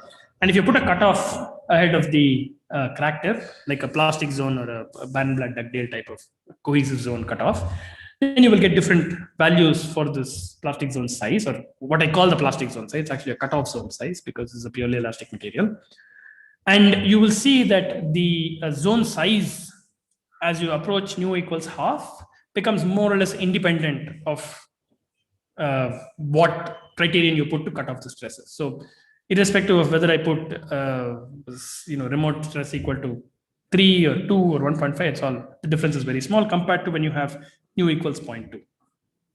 This might sound a little bit pedantic, why is this person talking about this stuff? But the reason I wanted to bring this up was the materials that show this type of behavior are almost always incompressible polymers. So you don't see Shalom waves in metals, you see them only in rubbers, and rubbers are incompressible. And so the propensity for these types of waves to propagate is actually much higher when nu equals half, as opposed to, let's say, nu equals 0.2, which you will see typical in a metal. So even if you create a local detachment zone in a metal, it's very hard for it to propagate because the stresses are capped off ahead of the leading edge of the wave, right? The other thing that this thing gives us, this entire crack analogy, is a phase diagram. Now, it's always fun to end this type of thing with a phase diagram. And so this is our phase diagram. There are two curves here. The one is, the blue one is the stress intensity factor for a static crack. So if you take a static crack of the same length as our detachment wave, you get a blue curve. That's the 1 by square root r type of thing. And okay, that's the standard thing. But if you take our solution, it behaves like a crack. Like I said, there's a 1 by square root r, but that's not the only term. Okay, there is another 1 by square root r term, which doesn't depend on the stress, but depends on the velocity. So you have two terms, and consequently you have an offset. And so the detachment wave stress intensity factor curve, or the tau versus crack spacing, critical tau versus crack spacing curve, looks like this, the orange curve. So now you can tell under what conditions do you expect D waves, under what conditions do you expect crack curve. Now, why are we interested in this? Again, it seems like a fairly pedantic problem, but it's not. The reason it's not is there is, it turns out, an analogy between cracks growing and the onset from static to dynamic friction. Okay, there is a few well-celebrated papers that came out almost 8-9 years ago, which showed that if you have a transition, if you look at the force when you slide two bodies together and you look at the force, shear force, the point at which the transition from the static friction to the what we usually know as a dynamic friction happens, at that point, you basically have an equivalent of an interface crack going through the interface. So it's a complete crack. Now, in our case, that will correspond to this sort of brownish zone on top. And below that zone, so below 4 by pi, in principle, you could have separation zones or these detachment waves propagating through the interface. Now, will they propagate or not? Well, that's a question that has to be answered first by the Poisson ratio. So if it's close to 0.5, it's much more likely to happen. And it should also be answered, secondly, by the possible nucleation mechanism. So can you have a buckling instability leading to this type of detachment and so on? That's a secondary question that has to be answered. But this is a necessary condition in the green zone that tells you when these detachment waves will propagate at the interface at the expense of crack curve. So if you sort of dumb it down and ask what is the significance of this, it says that for these combinations of crack, delta x being the slip and tau r being the remote shear stress, remember this is a velocity boundary conditions, the shear stress is a response to an applied remote V0. Then in these regions, you will see stick slip in the green regions. If you go to the brown region, you will see uniform sliding. Okay, so you've already transitioned from stick slip. You have a sort of criterion to transition from stick slip to uniform sliding. And if you go to very small shear stress, then mode mixity becomes problematic. And then that's not something we have taken into account. This is based on the uncoupled system. And so, there's some uncertainty about that, but you can basically tell where you have sliding versus stick slip. Okay. And the reason, again, the other main reason why these sort of slipping cracks or these detachment waves are different from cracks per se, conventional cracks, is that the interface displacement is non-zero after the wave goes. So you have interface displacement normalized by the unit slip. It's zero. Let's say if you take a point somewhere over here, this third marker, it's initially zero. When the wave comes, it suddenly now goes up and the displacement goes to 1. So no slip, waves comes and goes up, that's slipped, right? This is for the plus wave, the Shalom wave. The solution for the separation of the minus wave is identical, right? So you have the same type of feature, but now notice that the wave is going the opposite direction. So at t by t naught equals 4, it's now to the right-hand side. And then, for instance, if you take 2 points, the right point will slip first compared to the left in this case, but they'll both slip in the same direction, delta x, in the same direction as v naught. So sort of completes the entire story and gives us a picture of how we can describe these waves. Okay, so summarize this part. Actually, this is the summary of the entire talk. There are 2 types of detachment waves at sliding interfaces, and they have very distinct properties. They go in opposite directions, which is something that people have not really appreciated so much, I think, so far. And this leads basically to stick slip. So there is really a one-to-one mapping between what you observe on the macro scale from a forced trace or something which you call stick slip and these single waves propagating at the interface. And there is a very fundamental analogy with interface cracks. It's a very nice analogy. In fact, through this entire perturbation scheme, we were able to rederive the expression for a stationary periodic array of cracks, which was published in the 70s by Comninu and by Dundas, I think. And it's a completely different approach, but you got the same final integral equation, which is very interesting. And the idea that you can have stick slip as opposed to slip at the interface means that these waves are basically toughening the interface. So for example, if you had, let's say, a composite where you had one hard material phase and you had a soft phase, and then you were shearing this composite in the direction of the interface plane, then if you had these waves propagating at the interface as opposed to local slippage, the composite will not fail. Okay, and this is actually, this possibility was discussed by Kendall, it turns out, Kevin Kendall of the JKR fame, many years ago in the 80s and 90s. And we've basically been digging out some of his older papers and reading them. And this is a possibility that comes up. Right, I'll end with this last analogy, which is very interesting. It's something that came as a surprise to me. And we pointed this out in an earlier work. Now, in addition to these 2 waves I showed you, the plus wave and the minus wave, there is another type of wave, which I've not shown you here. Okay, and that is something called a slip pulse. And the slip pulse basically has no detachment. It's a local stress front that propagates from one side to the other. Okay, so there are 3 types of waves and 3 types of stick slip. Now, it turns out that in locomotion of soft-bodied animals, which don't have a skeletal system, you see exactly these 3 types of waves. Okay, it's remarkable that this type of, at least I think it's remarkable this type of thing happens. Now, this is my idea of an insect, of course. This is the head with the 2 antennae. And let's start from the bottom. So the Shalamak wave is basically when you create a buckle, like the carpet business I told you about. And the buckle goes from the tail to the head of the insect. The insect wants to move from left to right, just like our velocity V naught and so on. The ground is hard, the insect is soft. And the direction of motion, net direction of motion has to be left to right. The wave goes from left to right. So that's a plus wave, that's a Shalamak wave. There are some insects, incidentally, the caterpillar does this type of looping locomotion. If you've observed a caterpillar, this is how it moves. And ever since I saw this in a book by Truman and Gray, there are 2 books, one by Gray, one by Truman. I've been looking at caterpillars very carefully, and it's remarkable how they move. The second type of motion is seen in snails, some snails. It's called a retrograde wave. The biologists call it a retrograde wave. Basically, the snail sticks its neck out, and it creates a little tensile neck, which detaches locally because of a Poisson ratio effect.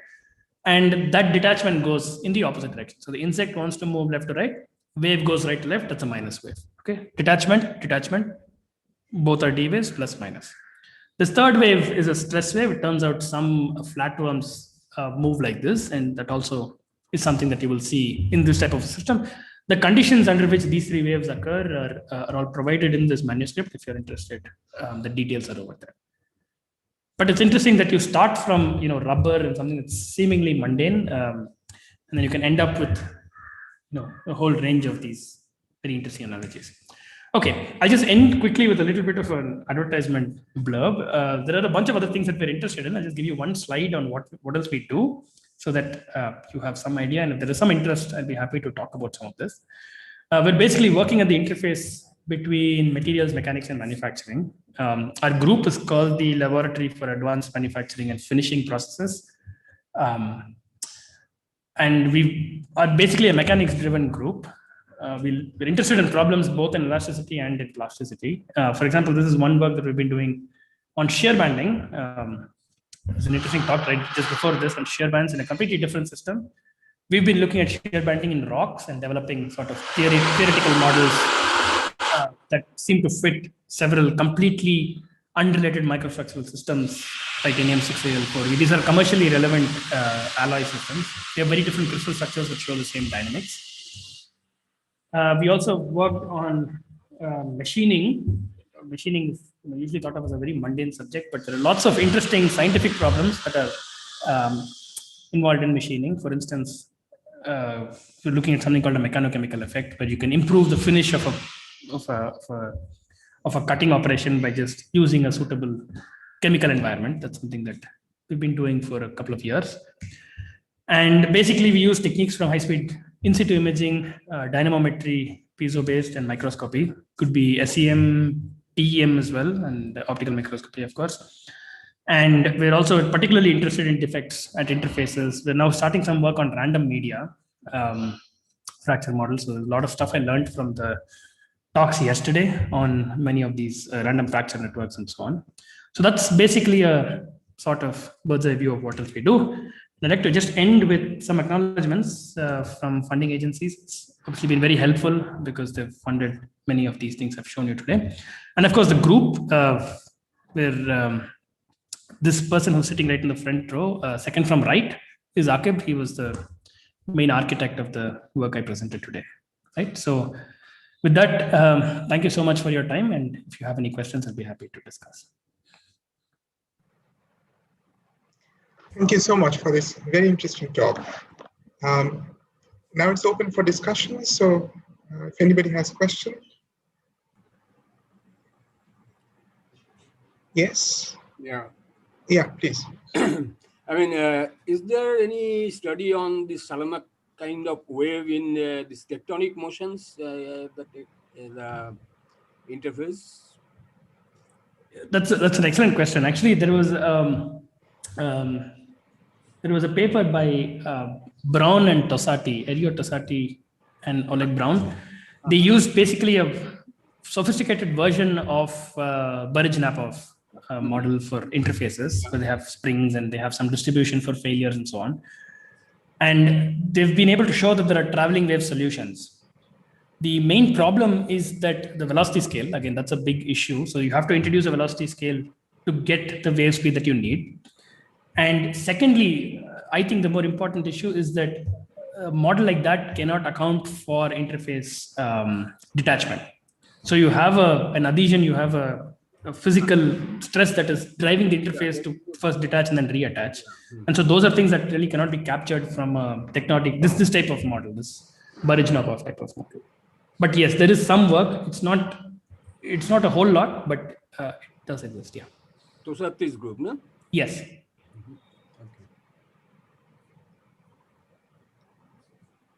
This was from a few years ago, I think 2000 and maybe 12 or 14 or something like that. Mm-hmm.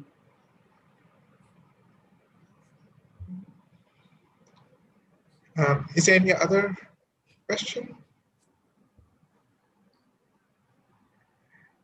I had a small query though, is that when you are looking at this sticking interfaces, is there a possibility to have the information about the local distribution of strains, and is there some kind of a memory effect that that can be detected? Yes, okay, that's a very good question actually, because the schematic I showed you with the backlighting source and so on, that allows us to do exactly this. So we have some results again in that 2016 paper, which basically measure the interface shear stress because we use photoelasticity. Okay? So you put a plane polarized sheet in front of the light source, and then you put a polarized sheet in front of the camera, and then you can pick up spots where there is local shearing. And from the shear stress, you can estimate the strain. It's sort of like a converse of what you would usually do in a typical, you look at the strain and get the stress, but here you get the stress directly because you have the constants for the material. And you see that, for instance, the third wave I showed you is you can only pick it up by doing this, by looking at the local shear stress, because there's no detachment for you to track.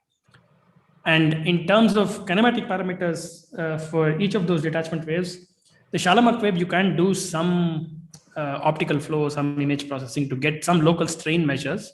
But for the other one, it's completely bereft of any features, right? So it's just a local detachment front that's moving. The maximum you can do is get the front velocity. And you can get strains near the edge of the front, but they won't be very reliable, I think.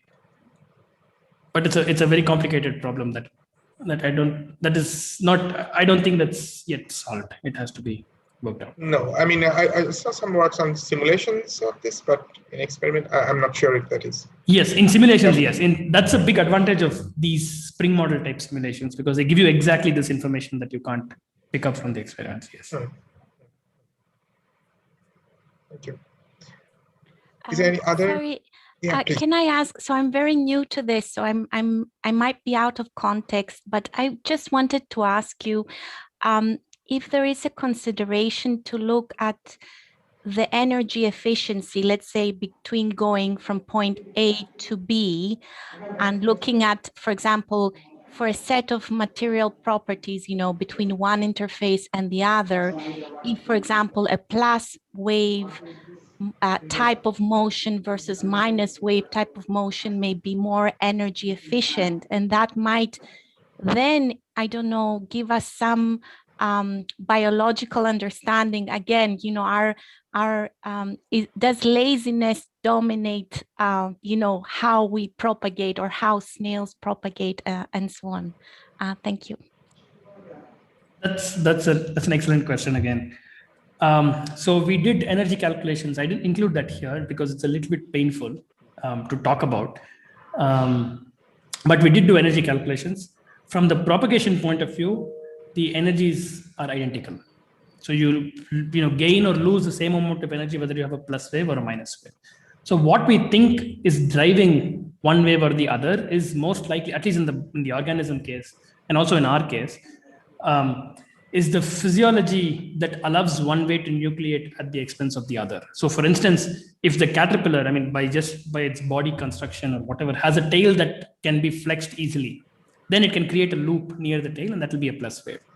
If on the other hand, the snail, which has a heavy head and it has this musculature that is conducive for creating a local tensile neck, then you will get a minus wave. So most likely our sort of, again, we're not biologists or ecologists or anything of the sort, but our belief based on just the energetics calculations that we've done from the theory that we have is that which wave you see in a particular situation depends on which wave is nucleated, and that, at least in the biological context, depends on the physiology. That's an excellent question. Thank you, Lon. Thank you so much. Thank you. I have one question. Yes. Yeah, I don't know whether it fits in this context. So have you thought about that? What is the hard surface, the weightability property of that hard surface, whether it is hydrophobic, super hydrophobic, or super hydrophilic, whether it has any effect on this kind of wave propagation, or it may be completely irrelevant question? It's very interesting that you bring that up because I try to do those. It's a very pertinent question. It's not irrelevant at all. I'll tell you a very quick scenario that actually happened. Yes. So when we were ordering these lenses, there was one time when a person ordered the wrong lens. It had a fluoride coating, and we didn't see anything. Yeah. So I was thinking because it depends on the surface properties that you have, because finally it's an adhesion-driven problem. Yes. So you need to have strong adhesion at the interface. And if you put a coating that is basically a low adhesive, low, wear abrasion resistant coating, or some optically transparent coating that is also abrasion resistant, you're in trouble. The phenomenon will change, but you're absolutely right. It depends on the surface. The hydrophobicity, etc., must be again a consequence of the coating that you put on the rigid surface, and so indirectly it will play a role on what you do. You're absolutely right. Okay, thank you. Sure. Is there any other question, comments?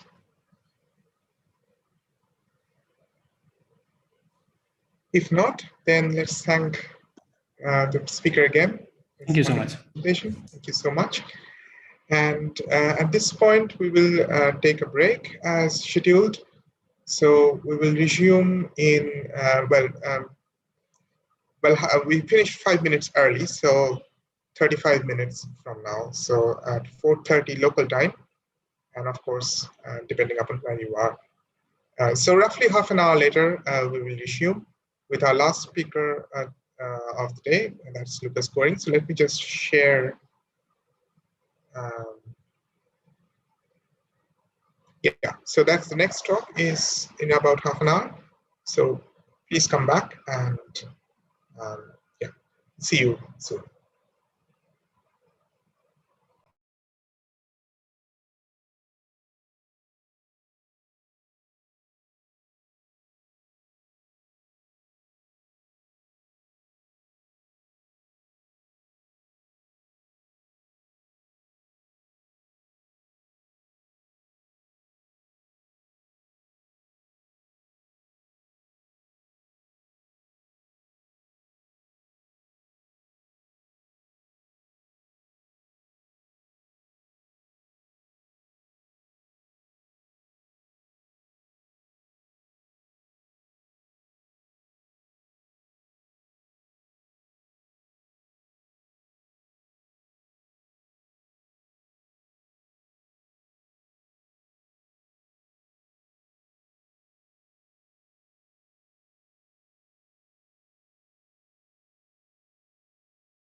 So hello everybody, welcome back to this evening session of the day 3 of Fracmeet 2021.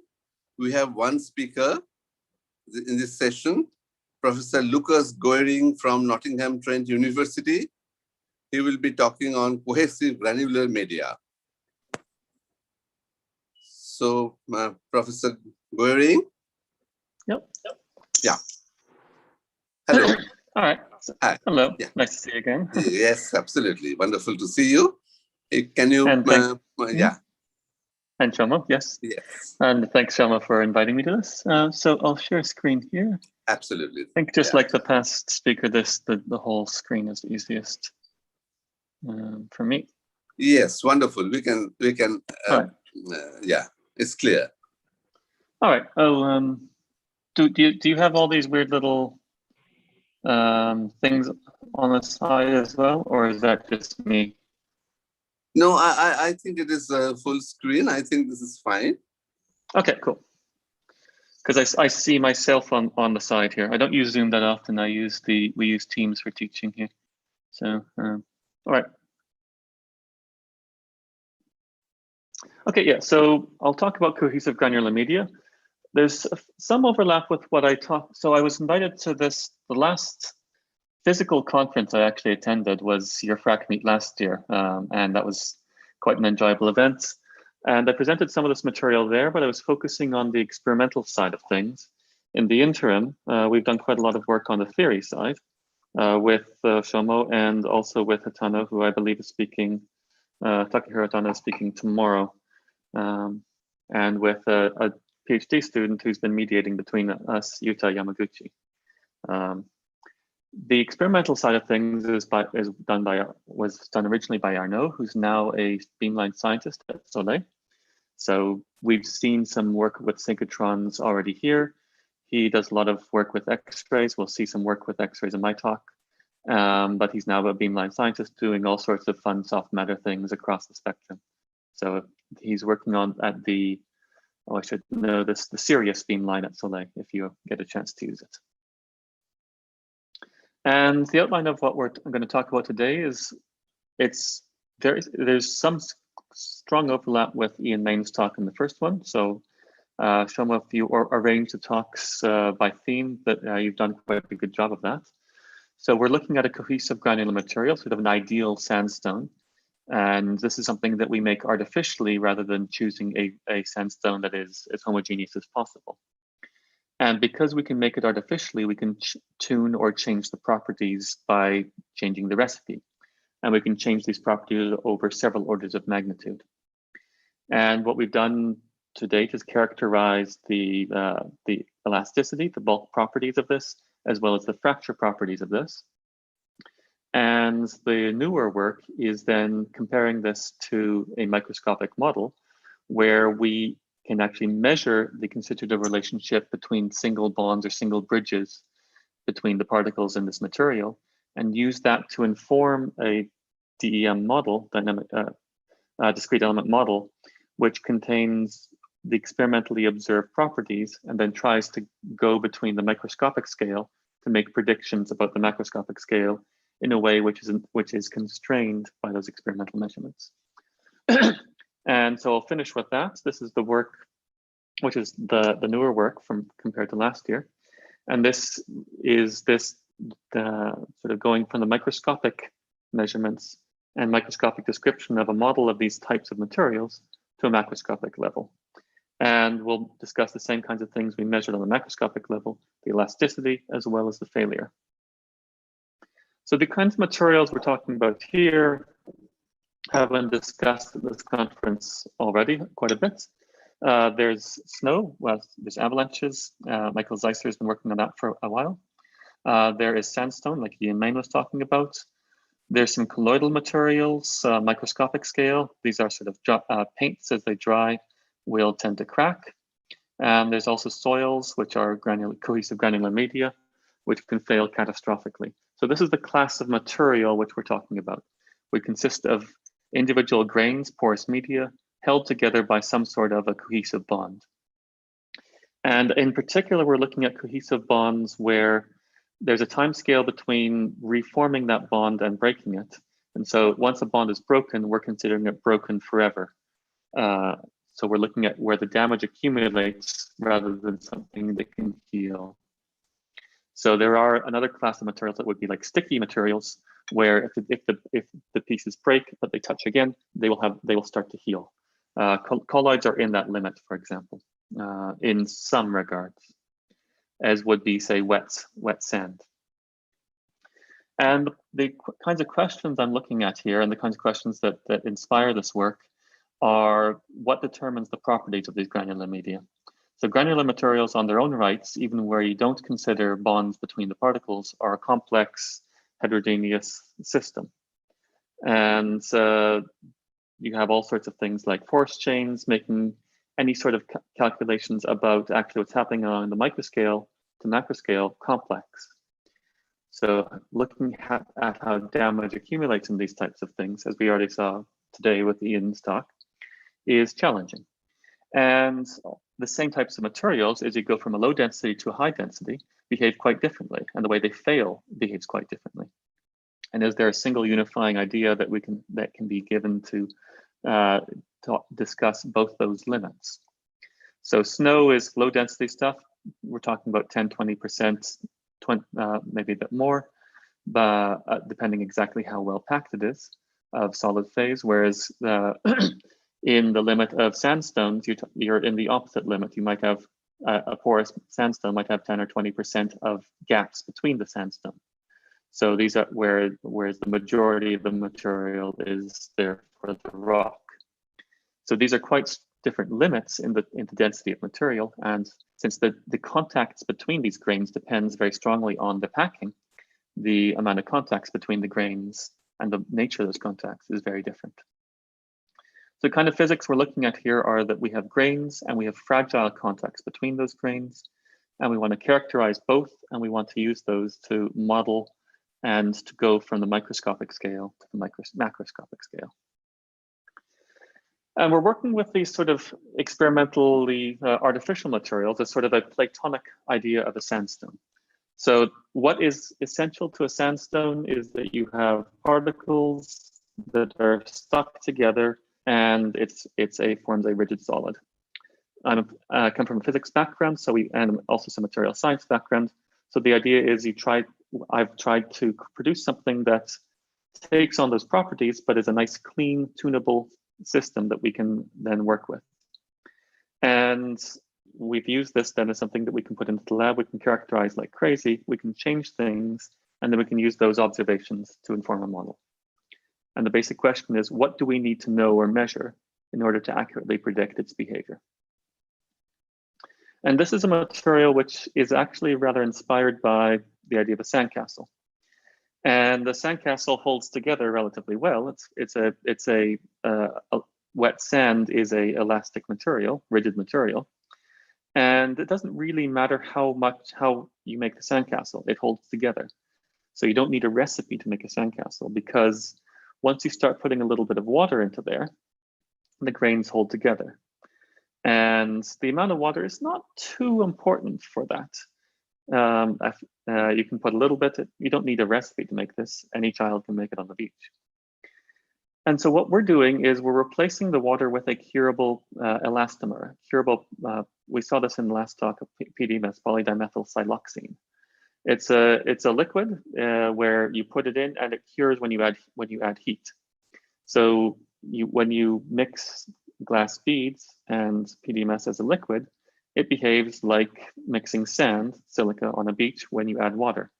The liquid phase goes into the contacts between the beads and forms little capillary bridges. And then all we're doing is we're essentially freezing that soil sand into place by solidifying the capillary bridges. So we apply heat, they turn into a solid, and we have something which is a frozen sandcastle, basically, where we have the solid phase held together by now a second matrix phase of these solidified polymer bridges. And by tuning or tweaking the amount of polymer we add, and by tweaking the ratio of cross-linking agent to the polymer, we can adjust the polymer's elasticity. And we're in a limit here where the polymer is softer than the grains. So the matrix material, if we're talking geological speak, matrix material is softer than the grains themselves. And in this limit, we can change the properties of the large scale solid, because those are dominated by the matrix or the contacts between the particles, even though that phase might be only a couple % of the solid of the entire material. So just as a simple recipe, what we take is glass beads, we wash them, clean them so they're nice and reproducible. We can work with a variety of different grain sizes. There's quite a lot in our first paper where we played around, this is the 26th paper, I'll get to that, where we played around with all sorts of different variables, grain sizes, polydispersity, the size of the sample, the PDMS and things like that. All these we can use to tweak the properties of the system. And so we take the glass beads, we prepare the PDMS. That's a mixture of two chemicals, both liquids, a liquid polymer phase and a cross-linking phase. We can adjust the stiffness of that by adjusting the ratio of those two phases. We then blend them up. It's sort of like cookie dough. You put them in a mortar and pestle, you mix it, and it's compliant. It behaves like a sort of a paste. And you can mold it then into whatever shape you want. So you bake it into typically these kinds of pucks in the right-hand side here. And then these are materials that we can then put into the oven. We bake them, just again like cookies, and we take them out of their mold, and they form sort of, they tend to be slightly compliant. You can feel them with your fingers if you try to squish them. Their elasticity is typically in the megapascal range, the Young's modulus. And you can put them into whatever shape you want. And then the idea is, if you look at this on a microscopic scale, what you see is the individual grains are held together by what look like capillary bridges, but these are now solidified into place. And the difference between the material on the left and the material on the right is the amount of polymer that we had. So there's more polymer on the left. You can see that it's formed into a little bit larger bridges, and the polymer bridge on the just beside the red cylinder there have merged together into a sort of a larger trimer structure. So we can adjust the amount of polymer, and that adjusts the stiffness of the bridges, but the bridges basically are like you would get if you take wet sand. They're capillary bridges formed between the beads. And this has been a tunable material because what we found is that the stiffness of the large scale material is really set by the particle-particle contacts. We're in this limit where the matrix or the bridges are soft compared to the beads. These are glass beads. Their stiffness is measured in gigapascals. The stiffness of the polymer is measured in megapascals. And so there's that difference of scales there. And we can easily change the size of the bridges, and we can change the elasticity. We can change the bead size if we want to control multiple things at once, for example, the permeability or the porosity. It's easy to prepare, homogeneous, very reproducible, and so forth. So the rest of this is now very similar to, again, Ian's talk in the morning. What we do is we take this, we put it in a load cell, and we measure how it breaks. So we crush it, and we had developed, Arnaud had spent a lot of time developing a load cell that can go into, unfortunately not a synchrotron, but a tabletop X-ray tomograph machine. And so these experiments were done in an X-ray imaging system. And those experiments were first reported in the 2016 paper, which looked at the elasticity, and a follow-up paper the following year, 2017, which looked at the fracture toughness. And so the idea here is we have a load cell with stepper motor. We can measure the stress applied with the load cell and the strain applied with how much we move the motor. And then we can also image it while we're crushing it. And as expected, this is a linear elastic material. You compress it. After a brief startup phase, it compresses smoothly. There's a linear elastic response until a yield strain, at which point it fails. And this linear elastic response, the elasticity can be measured by the slope of that. The Young's modulus can be measured by the slope of that. This is a uniaxial compression. And you can change it to all sorts of different properties. For example, if you change the stiffness of the cement holding these things together, That's on the x-axis here. You can then see how that affects the bulk elastic modulus, or sorry, the Young's modulus of the bulk material, macroscopic material. And it tends to be about an order of magnitude or two higher than the stiffness of the of the polymer itself. The dashed line would be if the block of material has the same stiffness as the polymer. So it follows a similar law, but it's about 1 or 2 orders of magnitudes different. Additionally, you can change the amount of material you add. And as long as you're in a limit where the liquid phase before you solidify it forms into these lovely capillary bridges, then the elastic properties of the solid phase simply depend on the amount of polymer you add. You add more polymer, the bridges are larger bridges are stiffer, and the resulting material becomes stiffer. Once you reach a certain point, rather than the bridges just getting larger and larger and larger, they start making contact with each other. And because they're liquid, they form into initially they form into a sort of a larger structure, trimers and tetramers and larger suprastructures. And they start filling the pores rather than just being a contact between the beads. When that happens, as the polymer or liquid phase goes into the pores, it's not helping with the bearing any stress or any elastic load. And so the stiffness of the material then follows a different and much smoother law when you are in that limit. This is actually the limit where you would tend to build a sandcastle in. So if you add more than a couple % of polymer, or in the sandcastle, if you add more than a couple % of water, then it doesn't matter if you're at 3, 4, 5, 6% water, you get pretty similar elastic properties. And you'll get that until you start putting enough water in that it starts making into a slurry. So a sandcastle will tend to be built in this limit above what I've marked there as W star on the graph, which is the transition between the funicular to the pendular state, pendular to funicular state. And there's a whole bunch of hydrology behind that if you care to think about that. So we have these materials that we can tune or change the stiffness as we change the polymer content or the polymer stiffness. What we can also do is tune the fracture toughness. And so in this, we did a very similar kind of experiment, except we have a test rig. So we're pulling on this rather than compressing it. We're using standard test samples. This material you can make into whatever shape you want. So you can make a standard tension sample, which has a cracked tip, which you then pull on to make extend. And by adjusting the material properties, we can then look at how the fracture toughness, or the Griffith's energy, the fracture energy, scales with how you change, for example, the amount of polymer you add. This was the second of the experimental papers with Alexander Schmeich, who was an excellent master's student who did a lot of the work there. And what we found here is actually something that says these materials have a very specific Griffith's energy, or fracture energy, which depends on the surface area of the polymer bridges.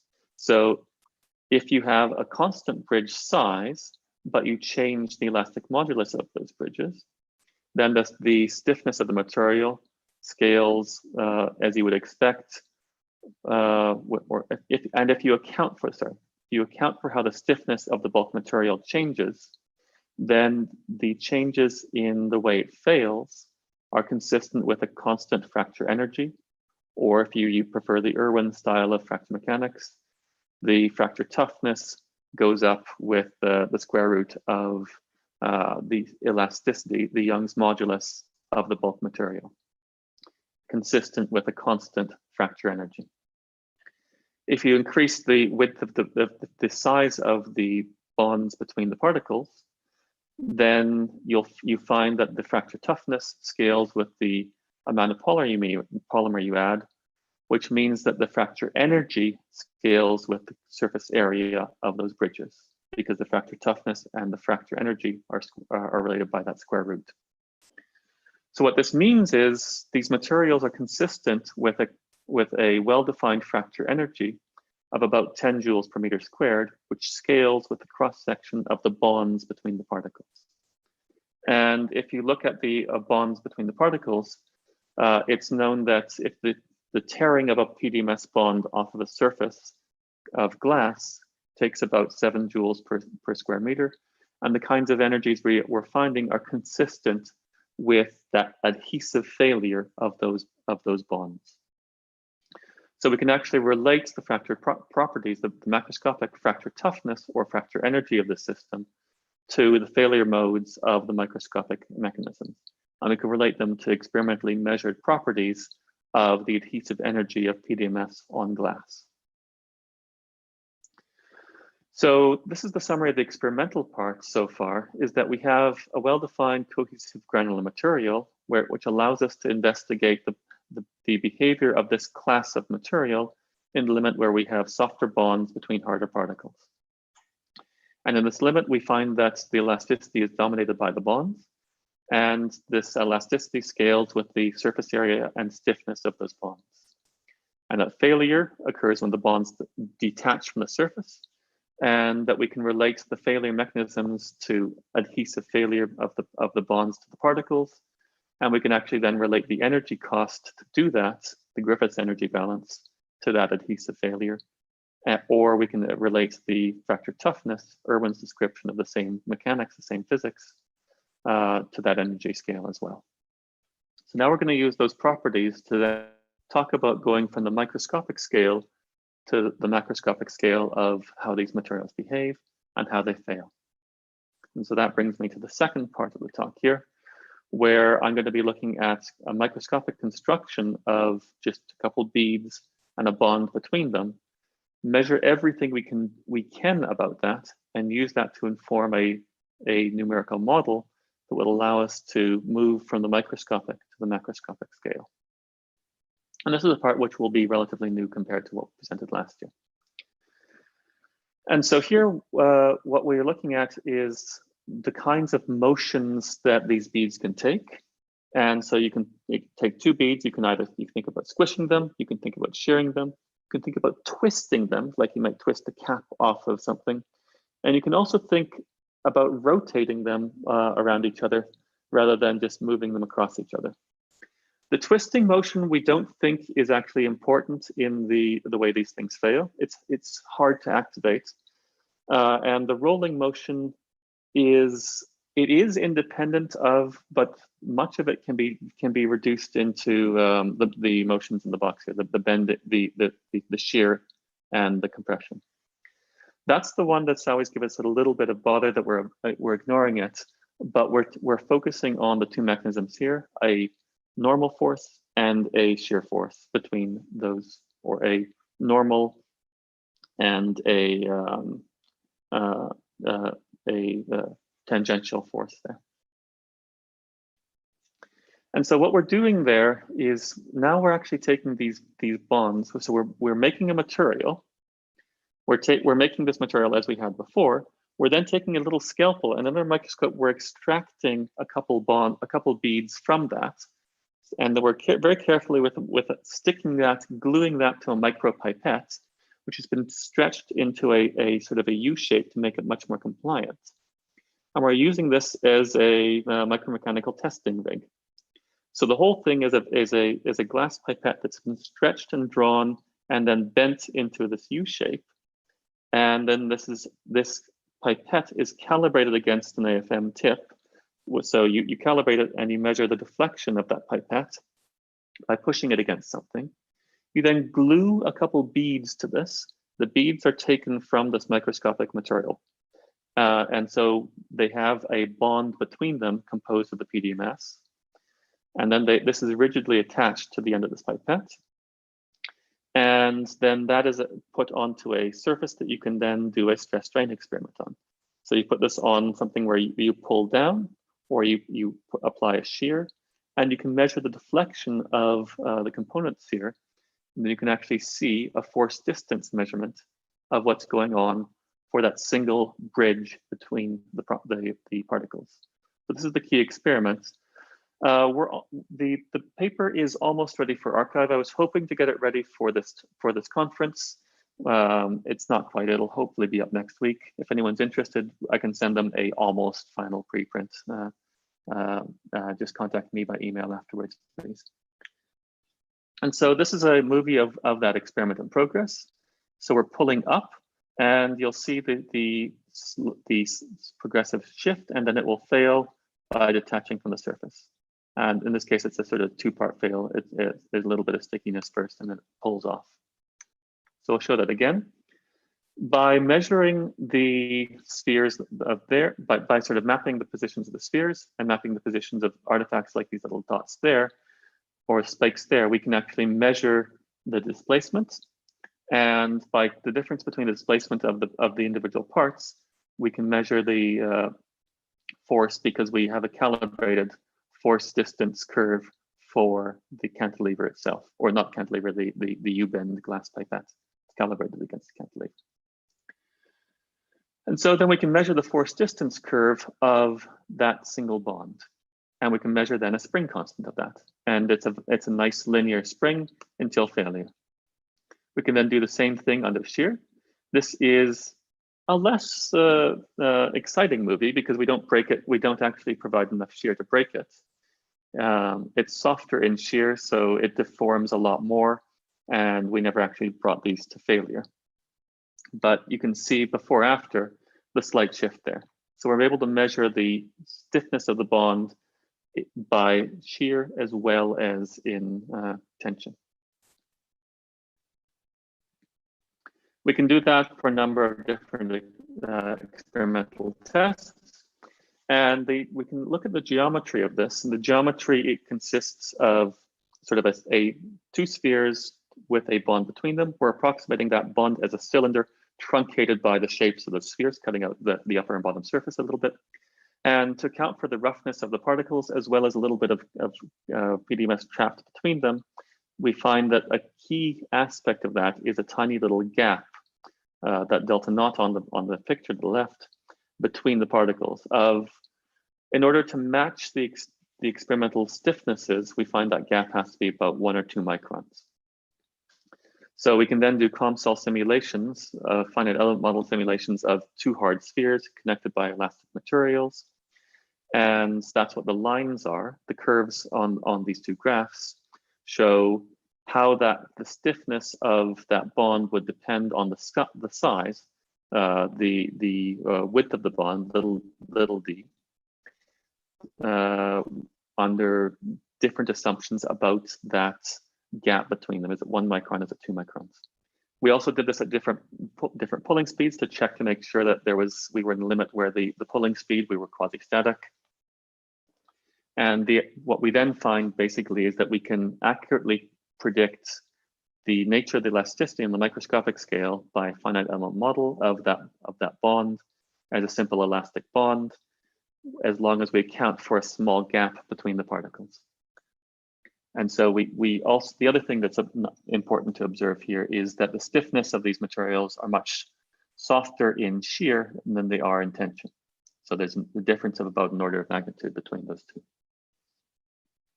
But the idea is that we now have, in addition to all the macroscopic measurements, we now have microscopic measurements of the constitutive relationships between individual particles.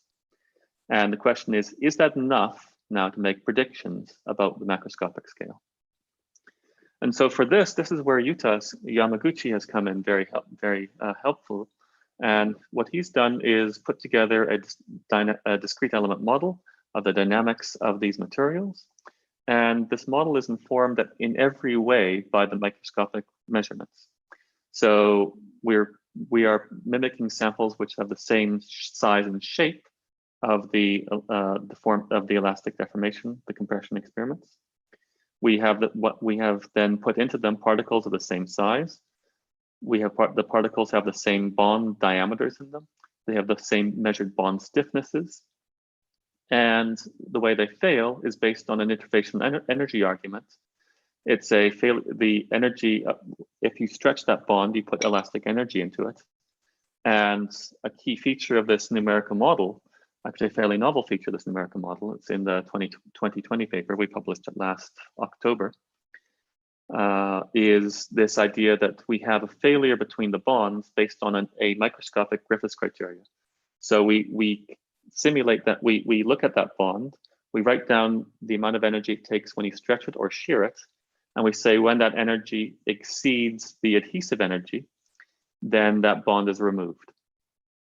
And so we have an adhesive energy, which is actually also measured.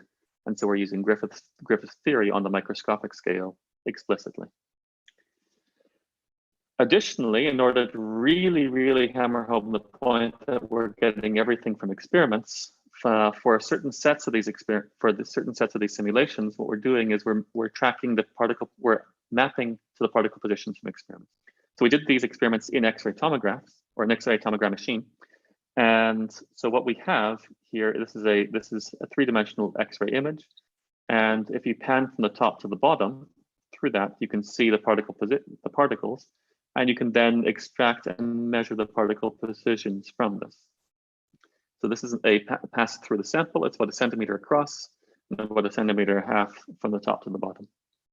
And this, we can measure the particle sizes, the particle positions, and we know where everything absolutely is. So we can then put these particle positions and their neighbors into the numerical model as well. So in this case, everything is constrained experimentally. There's very little wiggle room that we have to play to guess parameters in the numerics. And so then this comes down to the final crunch test, is if you measure the spring constants, if you put those into the known particle positions, and we can't actually see in these movies the contacts between things, but we can measure the number of contacts by a destructive technique afterwards. And so if we match the number of contacts per particle, it's about just over 7 contacts per particle on average, can we get out the stress-strain relationships of the bulk materials? And so this is the final test here. On the left, we have sample A. This is one of the samples we did that was just basically, we have 2 samples that we did the full experimental characterization for. One slightly stiffer than the others. And so the 2 samples are shown there on the left and the right. On the top, we have the experimental observations. On the bottom, we have the numerics. The gray background of the numerics are the equivalent of the acoustic activity. These are the number of bonds broken per unit time or per unit strain. And exactly like Ian's talk this morning, where we go from elastic to, or where we go from a linear to a sort of a creep, or in this case, it's actually a shear plane failure, the activity in the background shoots up. So we can reproduce the stress strain curves relatively well. The main difference between the experiments and the numerics is about a factor of 2 in the Young's modulus. This is something which is consistent across all the simulations we do. The main reason we think about this as the case is we're treating all the bonds as identical, whereas I showed experimentally, there's a spread in the stiffness of the bonds, depending on exactly how wide the contact point between those 2 is. And so some bonds are stiffer, some bonds are softer. And so if you weaken some of the bonds, we suspect that the numerics would come closer to the experiments. But because we're keeping things relatively simple, we have all the bonds as a single stiffness. If we then try reproduce the experimental observations where we change the polymer stiffness or the polymer content, we find we can reproduce the trends there. We're consistently about a factor of 2 stiffer than the experiments, but within that range of a bond distance of 1 or 2 microns, we can see that kind of wiggle room that we have left in the sort of predictability. So a slight difference in that bond length between 1 micron and 2 microns changes our predictions by not quite a factor of 2, but maybe about 30%.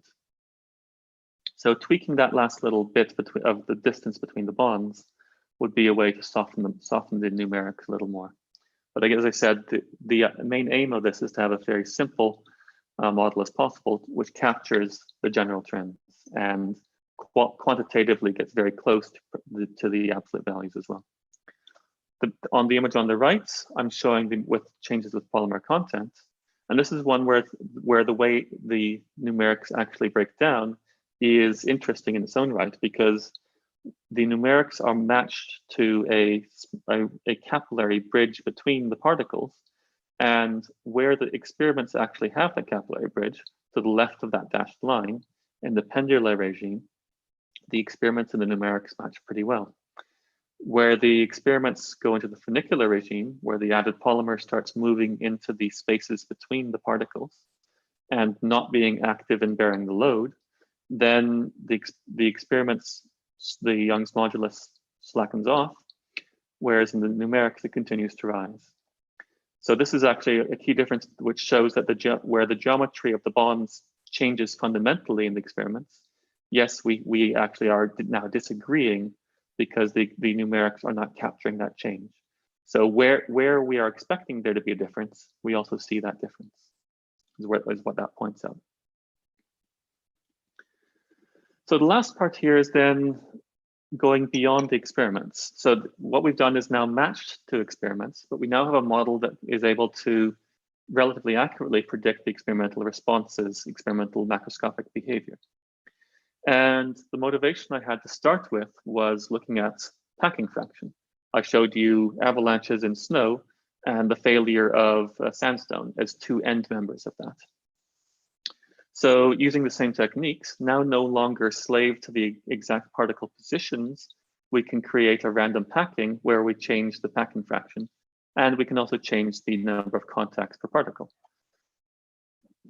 And we can go from something relatively dense, this is 58%, which is a few percent more than the actual experiments were. Experiments were 52, 53%. This is getting closer to a jammed state. You can actually see the crystallization at the top of the images as well.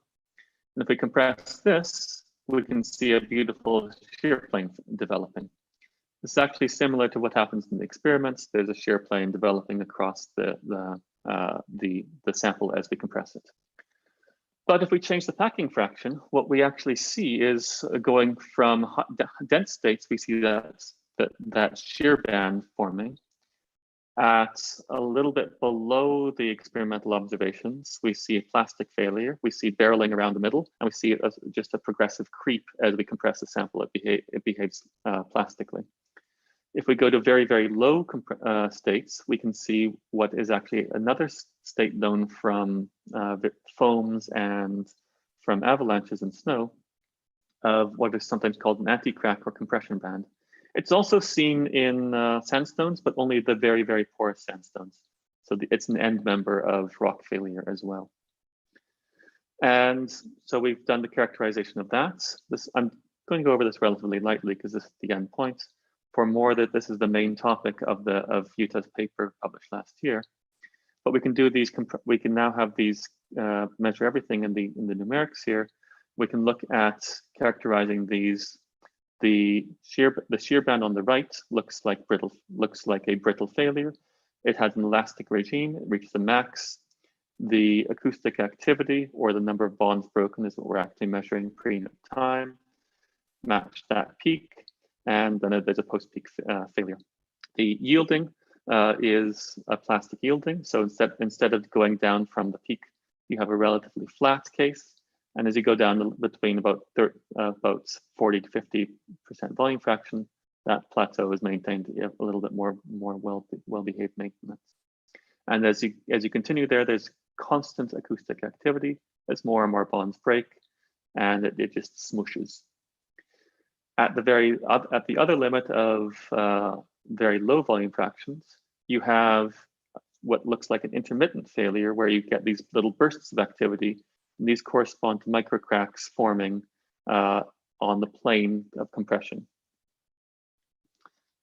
And what we then can do is we can see how the stiffness or the strength of these materials depends on the packing fraction. And we've been able to show that they follow nice power law scaling with the density of contacts. So Z is the number of contacts per particle, phi is the volume of particles. So Z times phi gives you the density of contacts in the solid phase. And that's more or less the ability of the solid phase, or the ability of this collection of particles to bear a load, the density of load-bearing elements in that. And so the stiffness and the strength scale with that in interesting ways. This is something that's been studied in colloids and other materials quite at length. So I'm just going to give a pointer to some of the literature in that regime. And as I said, also, if you look at the activity of this, you find that in the two end states, the dense and the low density, you get this localization either on a shear plane, which corresponds to shear failure, or on a plane normal to the direction of compression, which is similar to what is often called compaction band. And so this is the image on the left of what I showed you a few minutes ago. And on the middle and right are snapshots through that image, cross sections through that image, which highlights the activity or the change. What's actually highlighted is the change in contact number. So the ones which have failed have fewer bridges between them and their neighbors, and so they're highlighted as color. So look, it's a highlight of the damage in that. And similar to what Ian's talk showed on the earlier in the morning, for the shear band, you get diffuse damage that then localizes on a plane. That's well known since classic work in the 90s. On the bottom, you also get shear localization, or you get localization of damage, but on a plane instead. And this looks very much like some of the work done on compressed snow. Michael Zeisler is giving a talk in this session. He's done a lot of work on the physics of compressing snow. This is from one of his papers. On the bottom, you get compression of foam, very similar. These are highlighting the stresses and strains as you have a localized compressive failure along a band in the direction of compression. So the nice thing about this is that the model, which is entirely matched to the microscopic physics of one particular type of experiment, seems to be able to predict a large amount of the behavior of this entire class of material. So to summarize, what I've talked about is sort of in two parts. One, the first part is designing a tunable, well-defined cohesive granular material that we can use as a toy material to study this entire class of sticky granular materials. I showed that we can produce something reliably, reproducibly, which has a tunable elastic properties, tunable strength. And I showed how these properties can be correlated to the properties on the microscopic scale. We then showed how we can actually measure the stiffness of individual contacts in those and use this to construct a relatively simple model. And then that model shows how to mediate between the microscopic scale and the macroscopic scale to accurately predict properties like the stiffness and how the material fails. And I ended by going beyond the experimental system and looking at the range of failure types as we change, for example, the volume fraction, and how we can go smoothly in one set sort of system between the shear band failure, a diffuse yielding, and a compressive or a anti-crack type of failure mode. The work has been followed up mostly by Arnaud throughout the years. The original paper is a scientific report that describes the material properties itself. The paper in soft matter talks about the fracture toughness, the measurements of that. Yuta's paper last year describes the numerical model as well as the effects of changing the volume fraction. And the paper, which I'm hoping to have on archive within a week or so, describes that micromechanical to macromechanical matching. So the measurement of the elastic properties on the microscale, those bonds, and mapping up to the macroscopic scale. And if you want a copy of that, just let me know. I'm happy to send you one. It's almost ready for submission, so it can be sent out. Yeah, so that's where we are, and I'm happy to take questions as well. Thank you very much, Lucas, for the wonderful presentation. It's really wonderful. The talk is now open for discussion or question. So any question?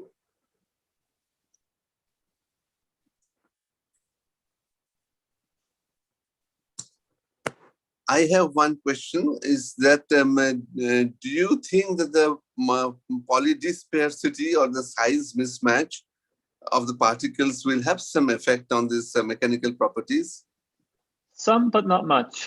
We've done tests. So the X-ray tests were done with expensive sand, shall we say, where we had a polydispersity as low as we could get it. Whereas most of the compression tests were done with sand that had been that had gone through a sieve. So it was a single sieve cut.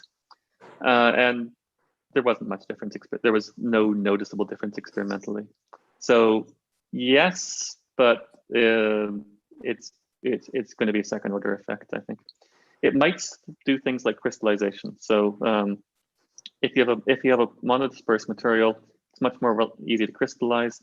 And I suspect that would actually, if it goes into a crystal phase, that ordering of the structure would probably have a much more stronger effect than just the polydispersity on its own right. But yeah, so we couldn't see any effect, but I suspect that there is some in certain limits. So in one of these simulations, you could see some crystallization at the top, and yeah. When we did our numerics, when we did a random packing, as we went to high packing fractions, this is where we stopped because it was starting to crystallize, and we didn't feel comfortable exploring crystals, basically. I see, yeah. In many of these industrial application of granular materials, I have noticed that people often mix various kind of things to make, for example, brick or whatever out of this compression. So what these different materials, where do they act microscopically? Is it the cohesive bonding or introducing some effects? It depends on what you're doing. A lot of materials. So if you're working with ceramics, you will often introduce a binding agent. So that is often the polymer. That's some of the inspiration behind this. So you introduce a binding agent that makes it some sort of a plasticizer. It means that you can work with it relatively easily. Very often you'll burn that out when in the final state, and that makes it a lot more brittle. But material design these days can take on so many. Was it yesterday or Monday that we saw the ones with the materials where we had with the filaments, like fiberglass. Yes. So designer materials can use all sorts of tricks on a microscopic scale to make things work better. So that's a very broad question, unfortunately. So what we're doing, we were in a limit where we're looking at a relatively simple material inspired by, can we make an artificial sandstone that still behaves physically like a real sandstone and allows us to explore that type of material much more with a broader range in the lab. Good, I see. Now, sorry, carry on, please. Yeah. These materials are actually relatively compliant. They have a high yield strain or yield stress. And we could imagine them being useful for things like filters or membranes, because you can make a porous material relatively reliably, simply, and you can change its properties. So there may be some material applications in the particular limit of filtering technology, but it's just a possible application rather than the one that we. Yeah, exactly. That is the point. And also, we noticed that packing fraction has a quite drastic effect in developing the fracture and the mechanical properties, the shear banding or the plane, but the cohesive bonding, the binding agent that you put, does it have this kind of drastic effect? Does it have this kind of, sorry, which effect? This drastic effect that you saw in this packing fraction, the effect of packing fraction? We never actually, so experimentally. So my question is again, maybe I'm not so clear. So this effect of packing fraction has some quite drastic effect on this forming compression band or shear band, and the way the fracture happens, and the mechanical properties. The binding agent that you does that have this kind of? Yeah. So how effective, or on the other hand, how effective is that playing with that binding agent? If we want to, as you mentioned, that if we want to have a quite strong material or so on and so forth. So the amount of binding agents above this transition here, but doesn't really matter. That's what I noticed. Yes. The tunability is in this limit here, and this is very similar. There's a paper, I think it's Mario Schiele in Nature Physics or something from 2007 or 8, which is talking about really the sandcastles, and they're looking at changing the amount of water content, and they basically find the same thing: is that as you add water, it gets stiffer, and then it's flat. So this is where the tunability comes into play. It's either whether you want something where you don't need a recipe to make it, or where you have tunability. The other tunability is here with the changing the polymer stiffness, and so these are logarithmic axes. You can change by about a factor of 2. These ones become a little bit too tacky almost to the touch. The PDMS isn't fully setting, so that's the limit, at least with this. But you could presume you could use other polymers that have a different stiffness, as long as the physics works the same way. Yeah. We never did that, but yeah, we like PDMS because it was a nice, clean, simple system to use. Yes. So there are places where you can tune it, yes. Yes, but there's a finite range for that. Yes. There is, yes. Yeah. Thank you. Is there any question? Is there any other question? Yeah, I could pitch in. Well, first of all, thanks. That was a really very well illustrated and accessible talk on a complicated subject, and it's great to see some of those images and this comparison between experiment and the discrete element simulations. I quite enjoyed your talk this morning as well, so thank you. Yeah, it's a great time just now, just seeing all this novelty, the detail of the imaging that we can get now, and how nicely it matches a lot of what you can do in the numerical simulations in large computers, But the question is maybe a technical one, but to what extent does the contact between grains, before you start the kind of cementation analog with the polymers, to what extent is there a memory of that grain contact in the mechanical behavior? Is it completely overprinted, and also in the simulations, once you break a bond, there's a chance of 2 grains kind of interlocking again and re-establishing some force across that boundary quite often in the DM simulations. But is there a contact stress issue to be examined? Yeah. So in the simulations we have bonds, but they're also hard particles. So the contact stress is, where's our rules for that? One of these things. This is the extra slides. Yeah, basically they're hard particles held together by. Come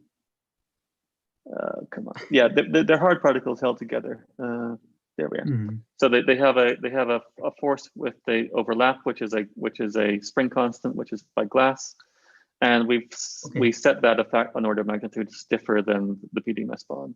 So the rules are, if they overlap, in the numerics, if they overlap, they're glass-glass overlap, and that is it's a hard repulsion. It's treated as a linear spring rather than something more complicated like a Hertzian spring or something like that. Okay. And it's treated as hard.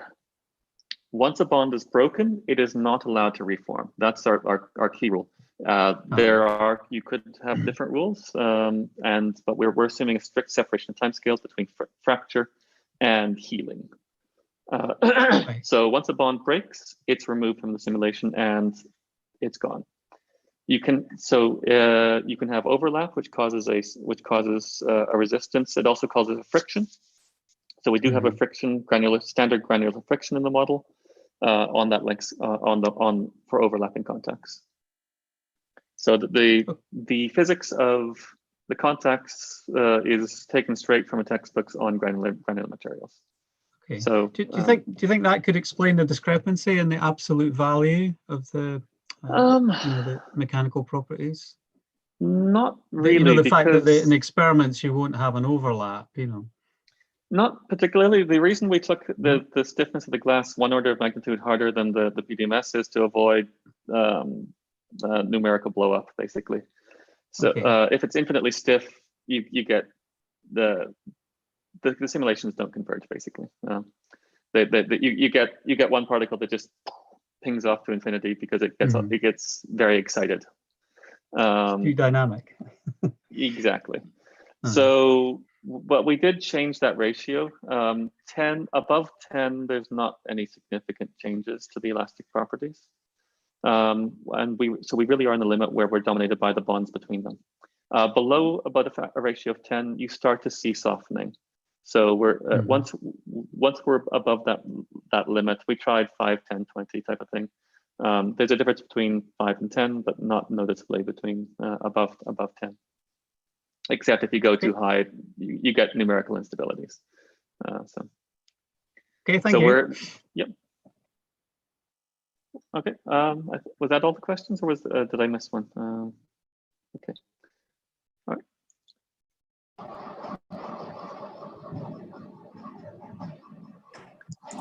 Any further question? The main reason why we think this is harder than the experiments is all those contacts have the same width, have the same size, and whereas in the real system, some of those particles will be a little bit further apart just because of the way the packing happens, and if that space between them is more than a couple microns, that bond will be really quite soft. And so because of the way that a force chain goes through a granulin packing, if you introduce a few soft bonds, they will actually have a fairly egregious effect on the stiffness as a whole. So we suspect that's the key difference. But yeah, fixing that or changing that would require, unfortunately, rewriting the way we did our modeling, and also adding another degree of complexity, which it's a very, part of the benefit here is it's a very simple model. So.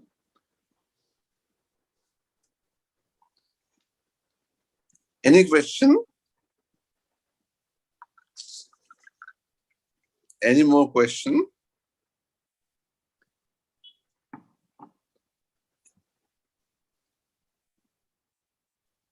If not, then let's thank Lucas again for the wonderful talk. Okay, let me stop sharing. Yeah. And it's the end of our session. So let's thank all the speakers of today for their wonderful presentation. And, tomorrow is the last day of the meeting. And we will then meet tomorrow at 2 o'clock Indian time, which is 5:30 evening in Japan and 9:30 morning in Europe. So I think that some parts of Europe has different time. That's important. Well, yeah, that's true also. So, okay, bye-bye for today and see you all tomorrow. Bye-bye. Yeah, fine.